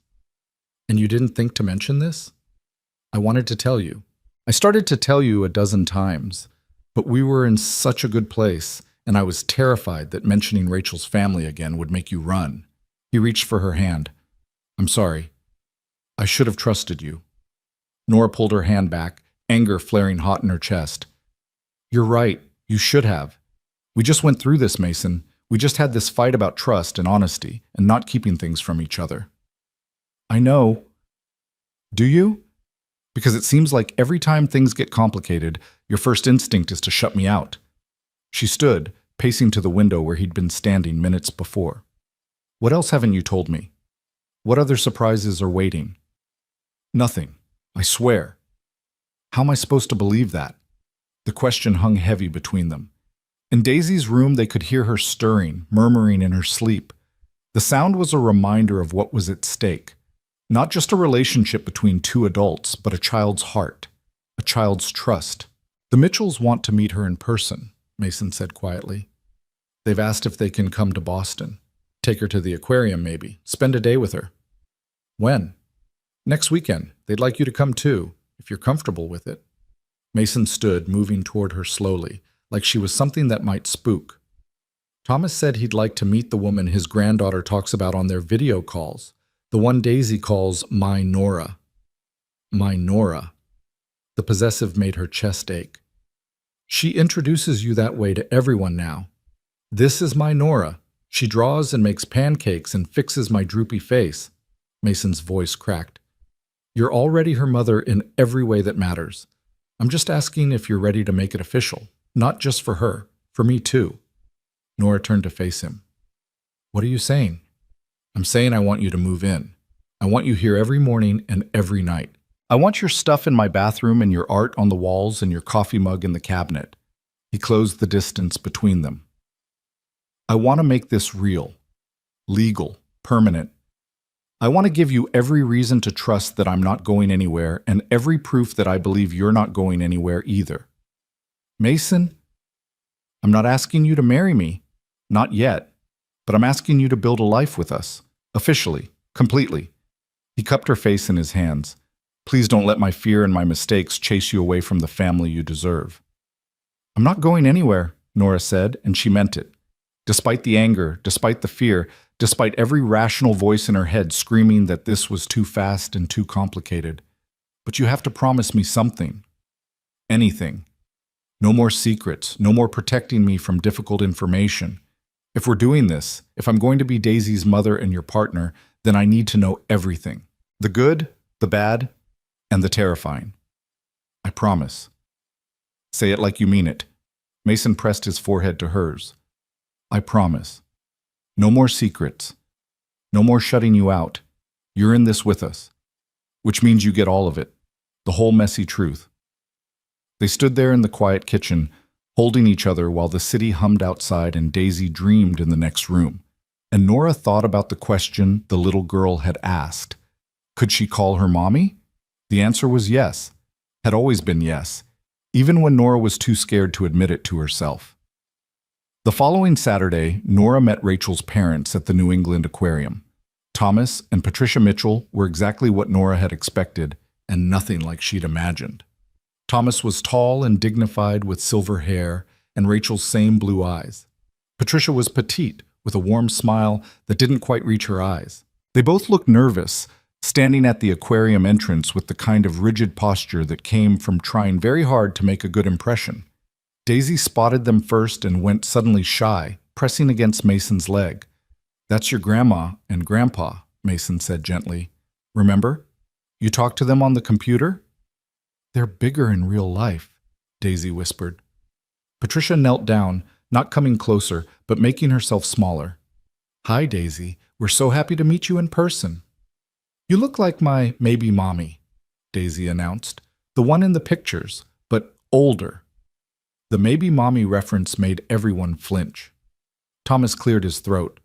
Your mother looked like my wife when she was young, he said. You have her eyes, and her smile, and probably her stubbornness, though we haven't seen that yet. I'm very stubborn, Daisy said proudly. Right, Daddy? The most stubborn, Mason agreed. The ice broken, they moved into the aquarium.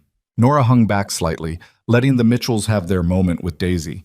She watched Patricia point out different fish, watched Thomas lift Daisy up to see into the jellyfish tank, watched their faces as they drank in every detail of this grandchild they'd missed 3 years of knowing. They're good with her, Nora murmured to Mason. I know, which somehow makes it harder. Why? Because it's one more thing Rachel took from everyone. Daisy could have known them her whole life. They could have helped when things were hard. But Rachel's issues robbed all of us of that. Mason's jaw tightened. I don't know if I can forgive her for that. You don't have to forgive her. You just have to let Daisy love them. They watched Daisy press her hands against the glass of the penguin exhibit, laughing as a penguin swam directly toward her. Patricia stood beside her, pointing and explaining, grandmother and granddaughter in profile, like a portrait of what could have been. After an hour, they stopped for lunch in the aquarium cafe. Daisy climbed into Nora's lap despite there being an empty chair, a declaration of loyalty that didn't go unnoticed. So Nora, Patricia said carefully, stirring her coffee, Daisy tells us you're an artist? Illustrator, children's books. That must be wonderful work. Creative, fulfilling. The small talk felt excruciating, everyone dancing around what they really wanted to discuss. Finally, Thomas set down his sandwich and looked directly at Nora. Daisy says you might become her mommy. Is that true? The bluntness stole Nora's breath. Mason stiffened beside her. Thomas, Patricia said quietly, we discussed this. I know what we discussed, but I think we all need to be honest about what's happening here. Thomas didn't look away from Nora. Our daughter abandoned this child. We don't know where she is or if she's even alive. For 3 years, Mason has been both father and mother. And now you're stepping into a role that our daughter vacated. I think we have a right to know your intentions. With respect, sir, you don't have a right to anything, Mason said, his voice hard. You haven't been here. You haven't earned the right to question. It's okay, Nora interrupted. She met Thomas's gaze directly. You want to know if I'm serious about Daisy, if I'm going to stick around, or if I'm going to do what Rachel did and disappear when things get hard. In a word, yes. I'm not Rachel. Nora felt Daisy's small body tense in her lap and lowered her voice. I didn't give birth to Daisy. I don't have a biological claim to her, but I choose her. Every single day, I choose her. And I choose Mason. That's the difference. Rachel was stuck with a responsibility she didn't want. I'm volunteering for a life I desperately do want. Patricia's eyes filled with tears. Our daughter was sick. The mental illness, we tried to help her, but she wouldn't accept treatment. She was always running from something we couldn't see. I know, Nora said more gently. And I'm not trying to replace her in your lives or in Daisy's life, but I am going to be Daisy's mother, the one who shows up, the one who stays. That's all we want, Thomas said, and his voice had lost its hard edge. For someone to love her the way she deserves, to give her the stability Rachel couldn't. Daisy, who'd been unusually quiet, suddenly spoke up. Are you done talking about my maybe mommy? Because I want to see the sharks and sharks don't wait. The adults laughed, grateful for the interruption. As they moved through the rest of the aquarium, the tension gradually eased. Patricia asked Nora about her work, genuinely interested in the process of illustrating children's books. Thomas told stories about Rachel as a child, carefully chosen ones that painted her as adventurous rather than troubled. Daisy absorbed it all, this narrative of a mother she didn't remember but was slowly learning to know. At the gift shop, Thomas bought Daisy a stuffed penguin that she immediately named Grandpa Tom Jr. Patricia's hand shook as she stroked Daisy's hair, 3 years of missed hugs compressed into a single gentle touch. When they said goodbye, Patricia hugged Nora. Thank you, she whispered, for loving her, for being what our daughter couldn't be. I'm not doing it for Rachel, Nora said. I'm doing it for Daisy, and for me. I know, that's why it means everything. The drive home was quiet. Daisy fell asleep in her car seat, clutching Grandpa Tom Jr. Mason reached over and took Nora's hand. You were amazing today. I was terrified. You didn't show it. You were confident and clear in exactly what Daisy needed. He lifted her hand to his lips. Exactly what I needed too. That night, after Daisy was asleep, Nora and Mason sat on the couch with a bottle of wine and the weight of everything that had been said. They're going to want regular visits, Mason said. Thomas mentioned maybe once a month, gradually building up to holidays. How do you feel about that? Scared, grateful, angry at Rachel for making this so complicated. He took a long sip of wine. But mostly glad. Glad that Daisy will know them. Glad that she'll have more people who love her. Even if it's messy? Especially if it's messy. Love is supposed to be messy. He set down his glass and turned to face her fully. Move in with us. Officially. I want to wake up to you every morning. I want Daisy to stop asking when you're coming back and just know you're here. I haven't even told Jenna yet. She's going to think I've lost my mind. Have you? Completely. Nora smiled. When do you want me to move in? Tomorrow? Is tomorrow too soon? Tomorrow's perfect. But tomorrow brought its own complications.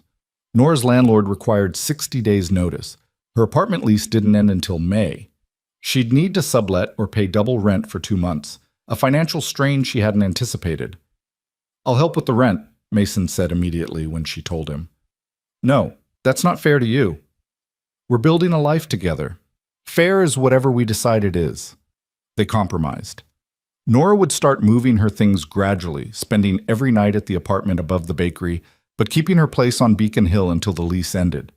It was imperfect and awkward and involved a lot of back and forth with boxes, but it worked. Daisy helped pack, which meant every item had to be examined and discussed in detail. Why do you have so many pencils? She asked, pulling art supplies from Nora's desk. Because I'm an artist.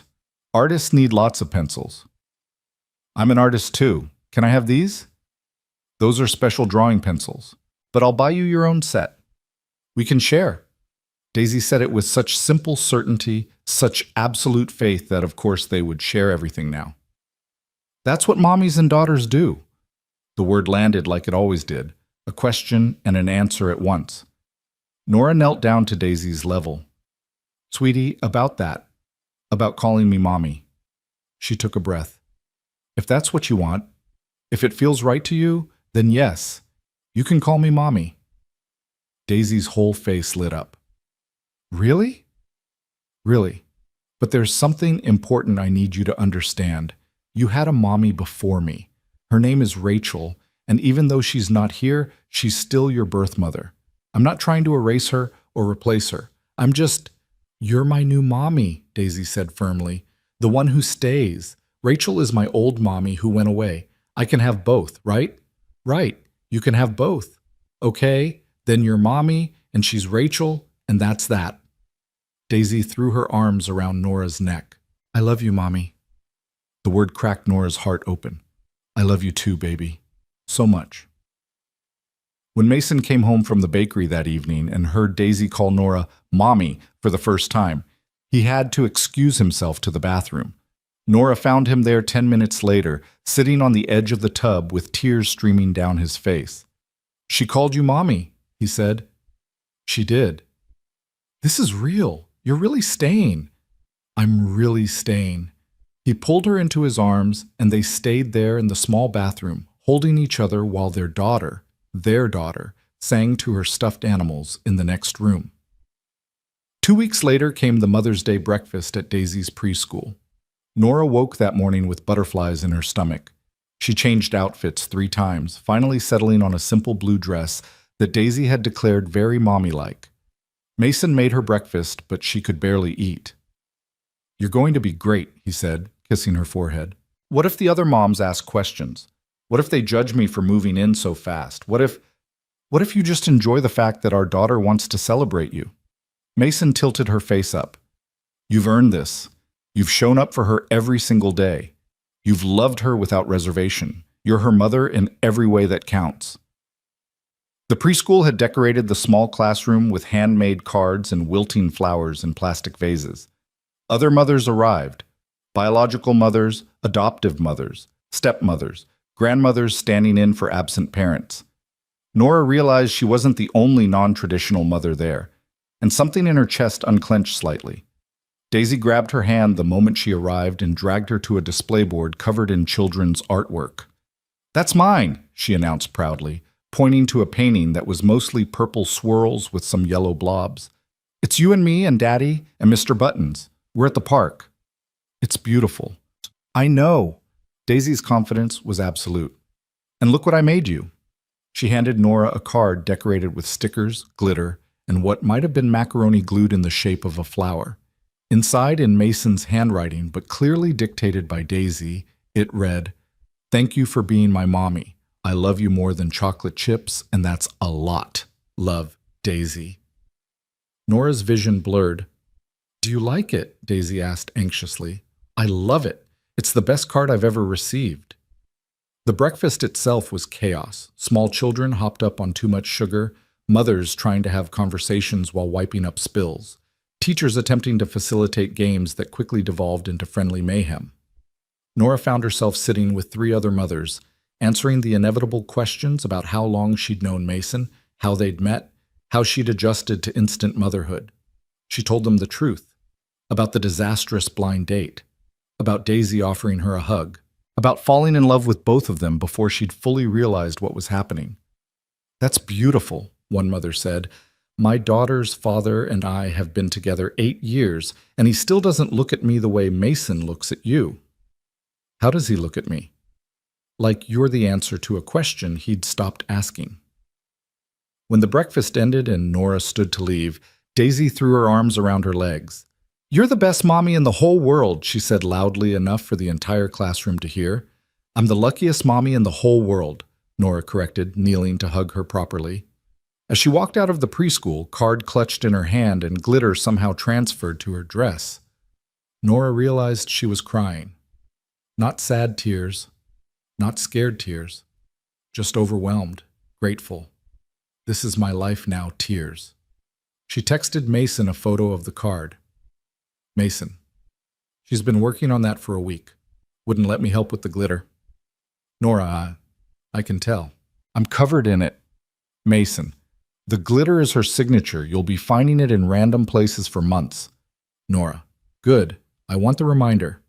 "Mason, reminder of what?" "Nora, that I'm hers and she's mine." "Mason, you're both mine too. Don't forget that part." "Nora, never."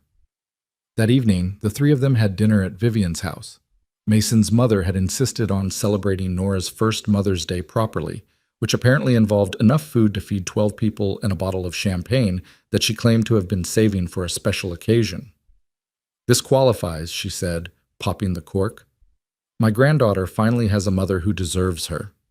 They toasted, Daisy with apple juice in a fancy glass, and ate until they were too full to move. Afterward, while Daisy played in Vivian's garden, Vivian pulled Nora aside. "I need to tell you something," she said, "about Rachel." Nora's stomach dropped. "Okay." "She reached out to me last week through Facebook." Vivian's expression was carefully neutral. "She saw the photos I posted from Christmas, of you and Daisy and Mason. She messaged me asking who you were." "What did you tell her?" "The truth. That you're the woman who loves my son. That you're the mother Daisy deserves. That you're family now." "How did she respond?" "She didn't. She read the message and never replied." Vivian touched Nora's arm gently. "I'm telling you because I don't want there to be any more secrets in this family. You have a right to know that Rachel is watching from somewhere, that she might come back someday." The thought sent ice through Nora's veins. "And if she does?" "Then we deal with it, together, as a family." Vivian's voice was steel wrapped in kindness. "But Nora, I want you to hear this. You are Daisy's mother, not because Rachel isn't here, not because you're filling a gap. You're her mother because you chose her and she chose you, and that bond is sacred. Don't ever let anyone, including Rachel, make you doubt that." "I'm scared of her coming back." "I know, but you're stronger than your fear. I've watched you these past months. You're fierce when it comes to protecting Daisy. You're patient when Mason spirals into his anxiety. You're exactly what this family needed." Vivian smiled. "My son was lost before you. Now he's found. Don't let ghosts steal that." Outside, Daisy's laughter rang through the garden. Nora watched her chase butterflies while Mason followed behind, making sure she didn't trip on the uneven stone path. Her family, her choice, her home. "Thank you," Nora said to Vivian, "for telling me, and for accepting me." "I'm not accepting you, dear. I'm celebrating you. There's a difference." They rejoined Mason and Daisy in the garden as the sun set over Boston, painting everything gold. And Nora thought about Rachel somewhere out there, watching through social media, seeing the life she'd abandoned blooming without her. Part of Nora hoped Rachel felt regret, but a bigger part hoped Rachel felt peace, hoped she saw her daughter happy and healthy and loved, and knew she'd done the right thing by leaving.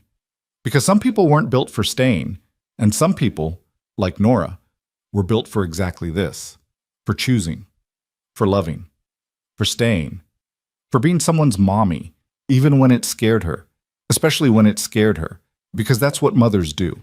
They made it all the way to June before Rachel came back. Nora had almost started to believe they'd been granted a miracle, that Rachel would remain a ghost in photographs and video calls with the Mitchells, present enough to give Daisy a sense of history, but absent enough not to disrupt the life they were building. She should have known better. Ghosts always came back eventually. It was a Tuesday afternoon, unseasonably warm, the kind of early summer day that made Boston feel almost tropical. Nora had taken Daisy to the park after preschool while Mason prepped for a wedding cake order.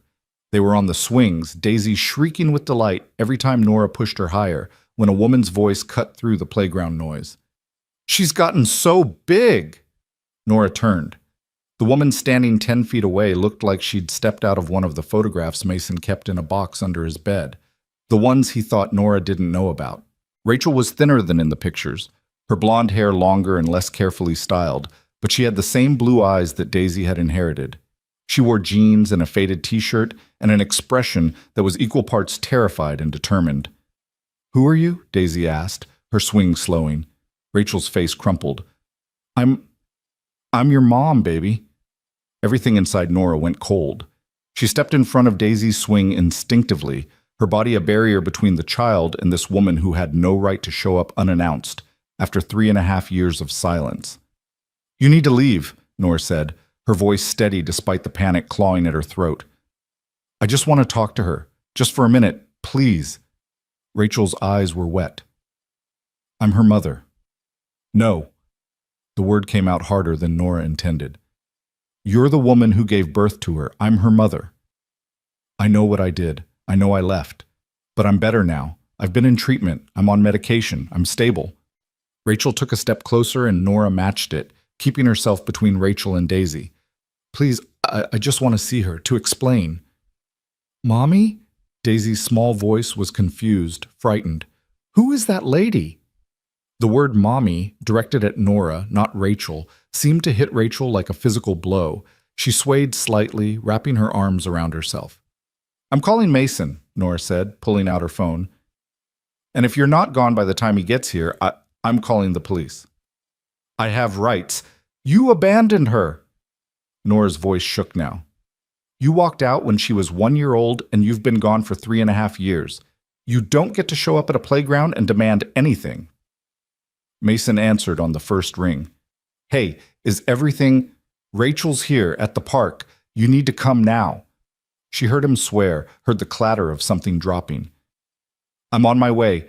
5 minutes. Don't let her—" "I won't." Nora ended the call and turned to Daisy. "Baby, we're going to go wait by the bench, okay?"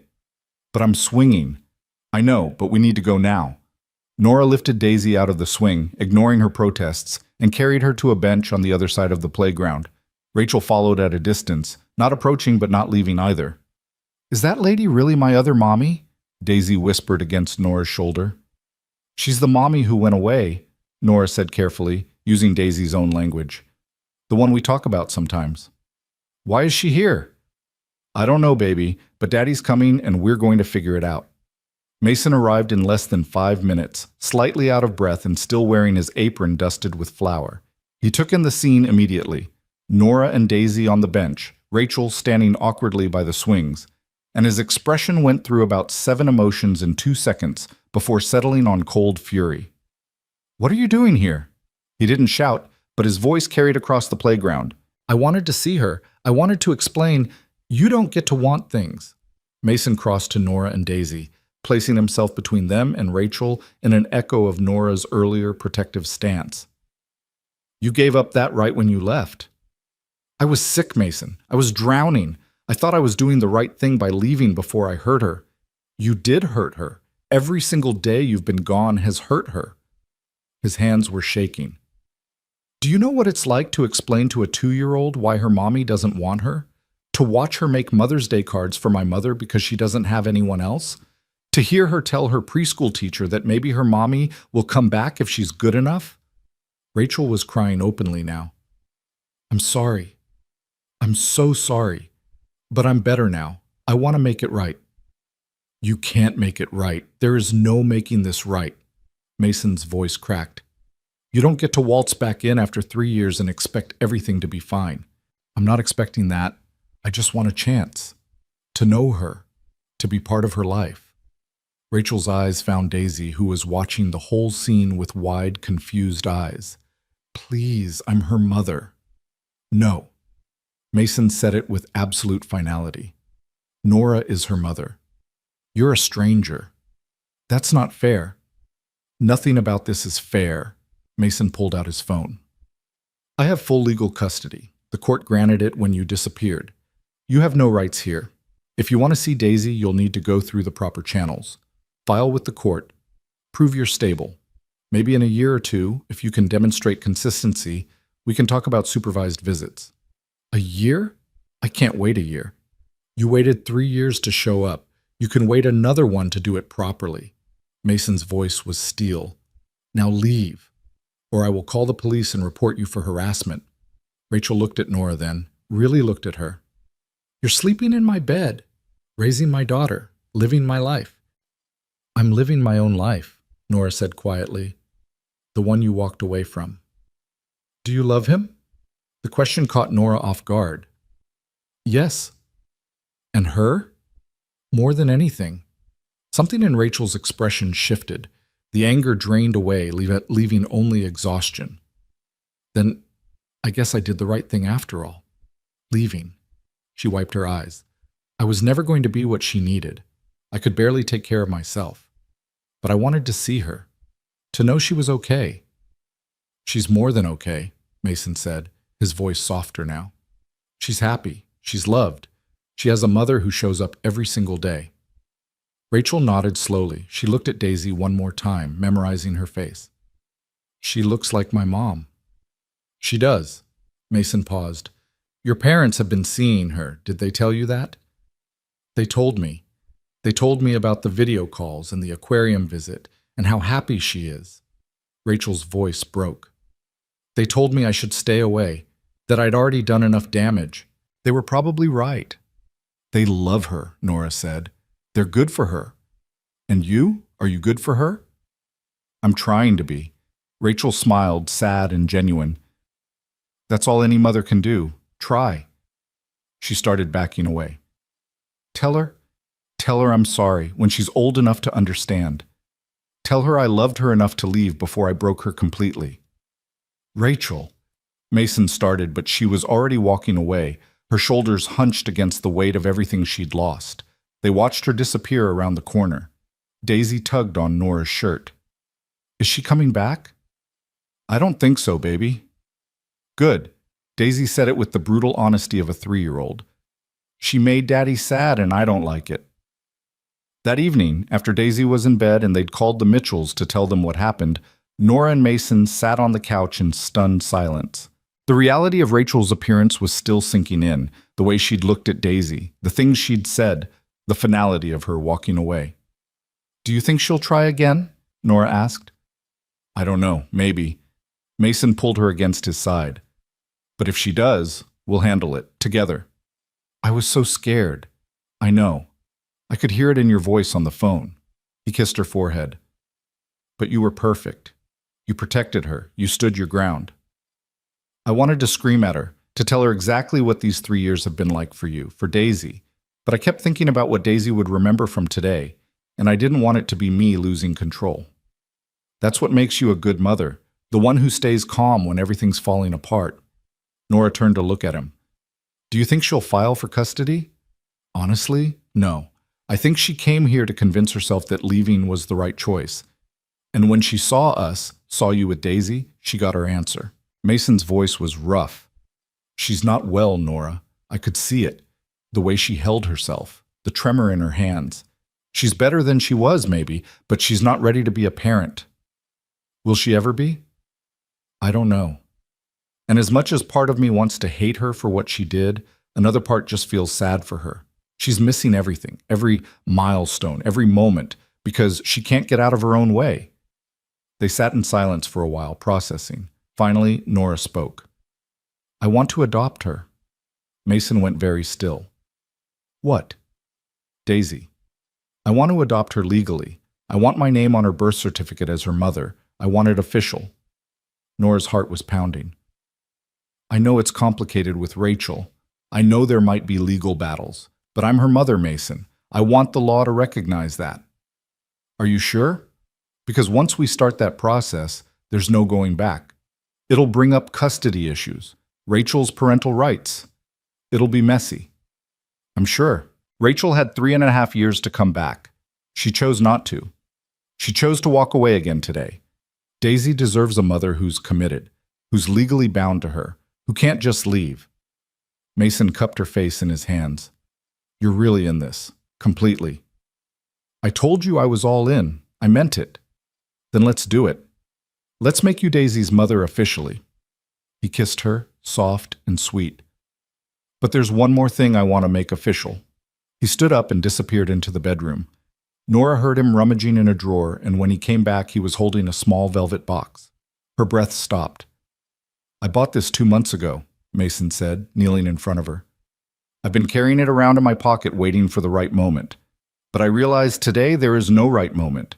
There's just now, this moment, this life we're building. He opened the box. Inside was a simple gold band with a small diamond that caught the lamplight. Nora Hale, will you marry me? Will you be my wife and Daisy's mother and the person I build my entire future around? Will you make this family official in every way possible? Nora was crying, had been crying since he pulled out the box. Yes, God, yes. He slid the ring onto her finger, a perfect fit, because of course he'd somehow figured out her size, and kissed her with everything he had. When they broke apart, they were both laughing and crying and holding on to each other like they were the only solid things in the world. Should we tell Daisy now? Nora asked. Are you kidding? If we tell her now, she'll be up until midnight planning the wedding. Mason grinned. We'll tell her in the morning. Let her be the first to know. But Daisy's door creaked open, and a small voice said, Tell me what? They turned to find her standing in the hallway, clutching Mr. Buttons, and looking sleepy but curious. Baby, you're supposed to be asleep, Mason said.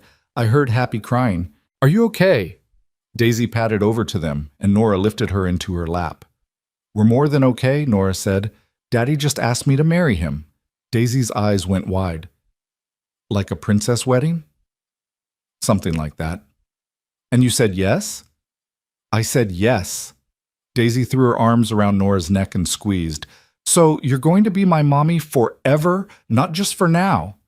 Forever and ever, Nora promised. Can I be in the wedding? You can be the flower girl. Can Mr. Buttons be in the wedding? Mr. Buttons can definitely be in the wedding. Daisy pulled back, her face serious. The lady from the park, my other mommy. Will she be sad? The question was so pure, so full of concern for someone who'd essentially been a stranger, that Nora's heart broke a little. Maybe, she said honestly, but sometimes people are sad about things that are still the right thing to happen. Because she went away and you stayed? Exactly. Daisy nodded, accepting this with the simple wisdom of children. Okay, then I'm glad you're marrying Daddy, and I'm glad you're my forever mommy. She yawned hugely. Can I go back to bed now? I'm tired from all the happy crying. They tucked her back in, both of them kissing her forehead and smoothing her wild curls. As they left her room, they heard her whisper to Mr. Buttons, We're getting a new mommy forever. Isn't that good? The wedding planning consumed the next few months in the best possible way. Daisy insisted on being involved in every decision, which meant the color scheme ended up being rainbow sparkle, and the cake had to have at least 6 layers because more layers means more love.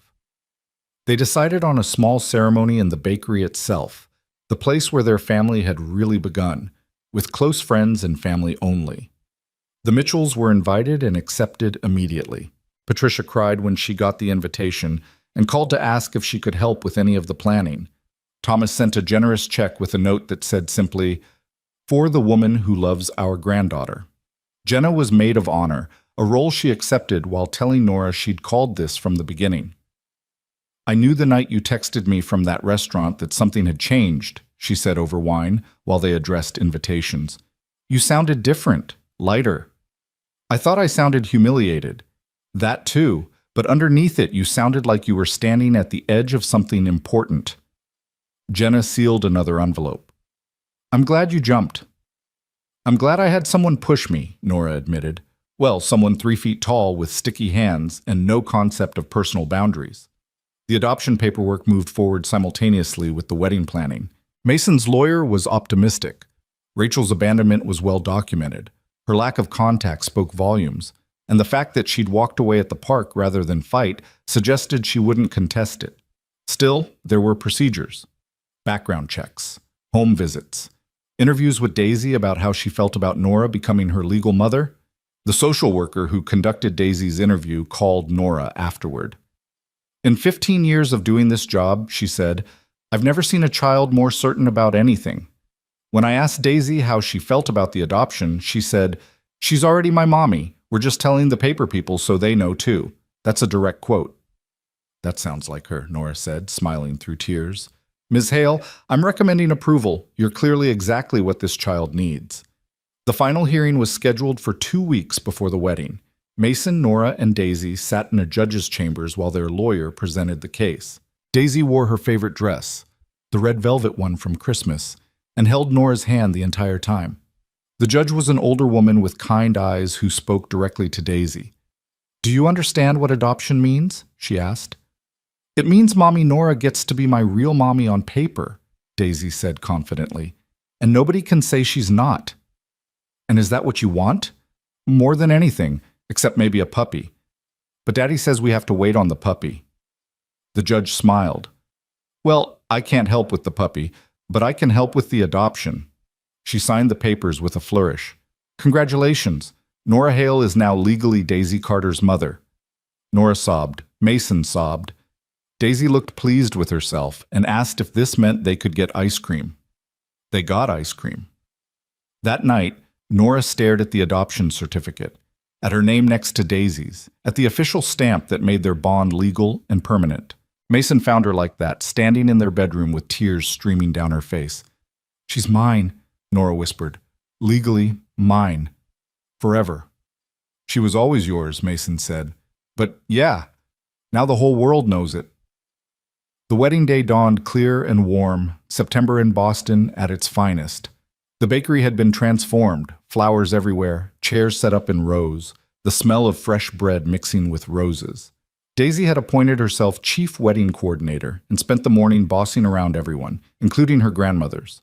Vivian helped Nora into her dress, a simple ivory gown that Daisy had declared very princessy, while Daisy danced around in her flower girl dress, scattering petals prematurely. "You look beautiful," Vivian said, fastening Nora's necklace. "And happy. That's what matters most." "I am happy. I didn't know I could be this happy." "You deserve it. You all do." Vivian's voice was thick. "Thank you for loving my son, for loving my granddaughter, for choosing us." The ceremony was perfect in its imperfection. Daisy threw her flower petals with such enthusiasm that half of them hit the guests. Mason cried during his vows. Nora's voice shook when she promised to love and cherish him for the rest of their lives. The minister, a friend of Vivian's, smiled through the whole thing. But the best part came at the end when Mason and Nora were officially pronounced husband and wife. Before they could kiss, Daisy ran up between them. "Wait, I have something to say." The minister laughed. "Go ahead, Daisy." Daisy turned to face the small crowd of guests, her face serious. "I just want everyone to know that this is the best day ever, because now I have a real mommy and a daddy, and we're a real family. And the lady who went away doesn't matter anymore because we have everything we need right here." She said it with such conviction that several guests started crying. Nora knelt down and pulled Daisy into a hug. "You've always had everything you needed," she whispered. "We just made it official." "I know, but it's nice when the paper people agree." Daisy pulled back and grinned. "Now you can kiss. That's how weddings end." So they did. Mason and Nora, with their daughter squeezed between them, sealing their family with a kiss and the laughter of everyone who loved them. The reception was held in the same space, tables pushed back for dancing. The Mitchells were there, taking hundreds of photos of Daisy and telling anyone who would listen about their granddaughter. Jenna gave a toast that made everyone laugh and cry in equal measure. Daisy's preschool teacher came and told stories about how Daisy had informed the entire class that her mommy was the best drawer in the whole world. As the evening wound down and guests started to leave, Nora found herself standing at the window of the bakery, looking out at the street where she'd walked alone last Christmas Eve. So much had changed in 9 months. Everything had changed. Mason came up behind her, wrapping his arms around her waist. "What are you thinking about?" he asked. "About the night I met you. About sitting in that restaurant feeling like my life was over. About how wrong I was. Your life was just beginning. I know that now." She turned in his arms. "I almost didn't come that night. I almost canceled the date because I was scared. I'm glad you didn't." "Me too." She kissed him softly. "Thank you for rescuing me." "I didn't rescue you. Daisy did. You both did. You showed me what family was supposed to feel like, what love was supposed to look like. You chose me when I didn't think I was worth choosing." "You were always worth choosing. You just needed someone to see it." Daisy appeared between them, tugging on Nora's dress. "Mommy, Grandma Vivian says it's time for cake. Can we cut it now?" Nora looked down at this child who'd changed her entire life with a simple question in a restaurant. This girl who'd offered her a hug when she'd needed it most. This daughter who was now legally, officially, permanently hers. "Yeah, baby, let's cut the cake." They did, the three of them together, Daisy's small hands under Nora's on the knife, while Mason guided them both. The cake was chocolate with vanilla frosting and 6 layers, just like Daisy had insisted. It was too much cake for their small gathering, but that was okay.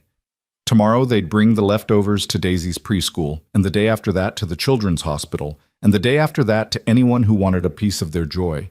Because that's what families did. They shared, they gave, they chose each other every single day and called it love. Later that night, after all the guests had gone home, and Daisy was asleep upstairs with Mr. Buttons and Grandpa Tom Jr., Nora and Mason sat in the quiet bakery, still in their wedding clothes, sharing the last piece of cake. "So, Mrs. Carter," Mason said, offering her a bite, "how does it feel?" "Perfect," Nora said. "Absolutely perfect." And it was. Not because their life was without complications or challenges. Rachel was still out there somewhere, a question mark that might resurface. The Mitchells would need to be navigated with care and compassion. Daisy would grow up and ask hard questions about why her birth mother left. There would be difficult days ahead, moments of doubt, times when fear threatened to overwhelm them. But they would face it together, as a family. As partners who'd chosen each other deliberately, completely, with eyes wide open to all the possible disasters and choosing love anyway. The snow that had been falling the night Nora met Mason had been a promise, a beginning, a door opening to a life she hadn't known she was allowed to want. And now, sitting in the bakery with her husband, and their daughter asleep upstairs, Nora realized something profound. She'd spent her whole life drawing windows, looking in at other people's happiness from the outside. But she wasn't outside anymore. She was inside. She was home. She was exactly where she belonged, with the man who'd fed her when she was heartbroken, with the child who'd fixed her droopy face with a hug, with the family she'd chosen and who'd chosen her right back. "What are you smiling about?" Mason asked, wiping frosting from her lip with his thumb. "Just thinking about how far we've come. From that terrible first date to this. Best terrible date in history." "Agreed." Nora leaned her head on his shoulder. "We should write Daisy's birth mother a thank you note." "For what?" "For walking away. For being brave enough to know she wasn't what Daisy needed. For leaving room in this family for me." Nora said it without bitterness, with genuine gratitude. "I know that sounds weird, but I mean it. If she'd stayed and been miserable, Daisy would have been miserable. This way, everyone got what they needed." "That's very generous of you." "I can afford to be generous. I got everything." She gestured around the bakery, up at the apartment where their daughter slept, at the ring on her finger. "I got you. I got Daisy. I got a family I didn't think was possible for me. We got you too. Mason reminded her. Never forget that. You saved us just as much as we saved you. They sat there until the candles burned down and the last piece of cake was gone and the bakery grew cold. When they finally went upstairs, they checked on Daisy, still sleeping soundly, her face peaceful in the moonlight, before crawling into bed themselves. "Hey, Nora," Mason said in the darkness. "Yeah?" "Merry Christmas." It was September, nowhere near Christmas, but Nora understood. He was talking about last Christmas Eve, about the night everything changed, about the gift they'd all given each other. "Merry Christmas," she whispered back. And somewhere in the city, snow began to fall even though it was still autumn. Or maybe Nora just imagined it, this echo of the night when a little girl had asked if she could be a new mom, and Nora had been brave enough to say yes. Either way, it didn't matter. She was home, she was loved, she was chosen, and that was all any of them had ever really needed. The end.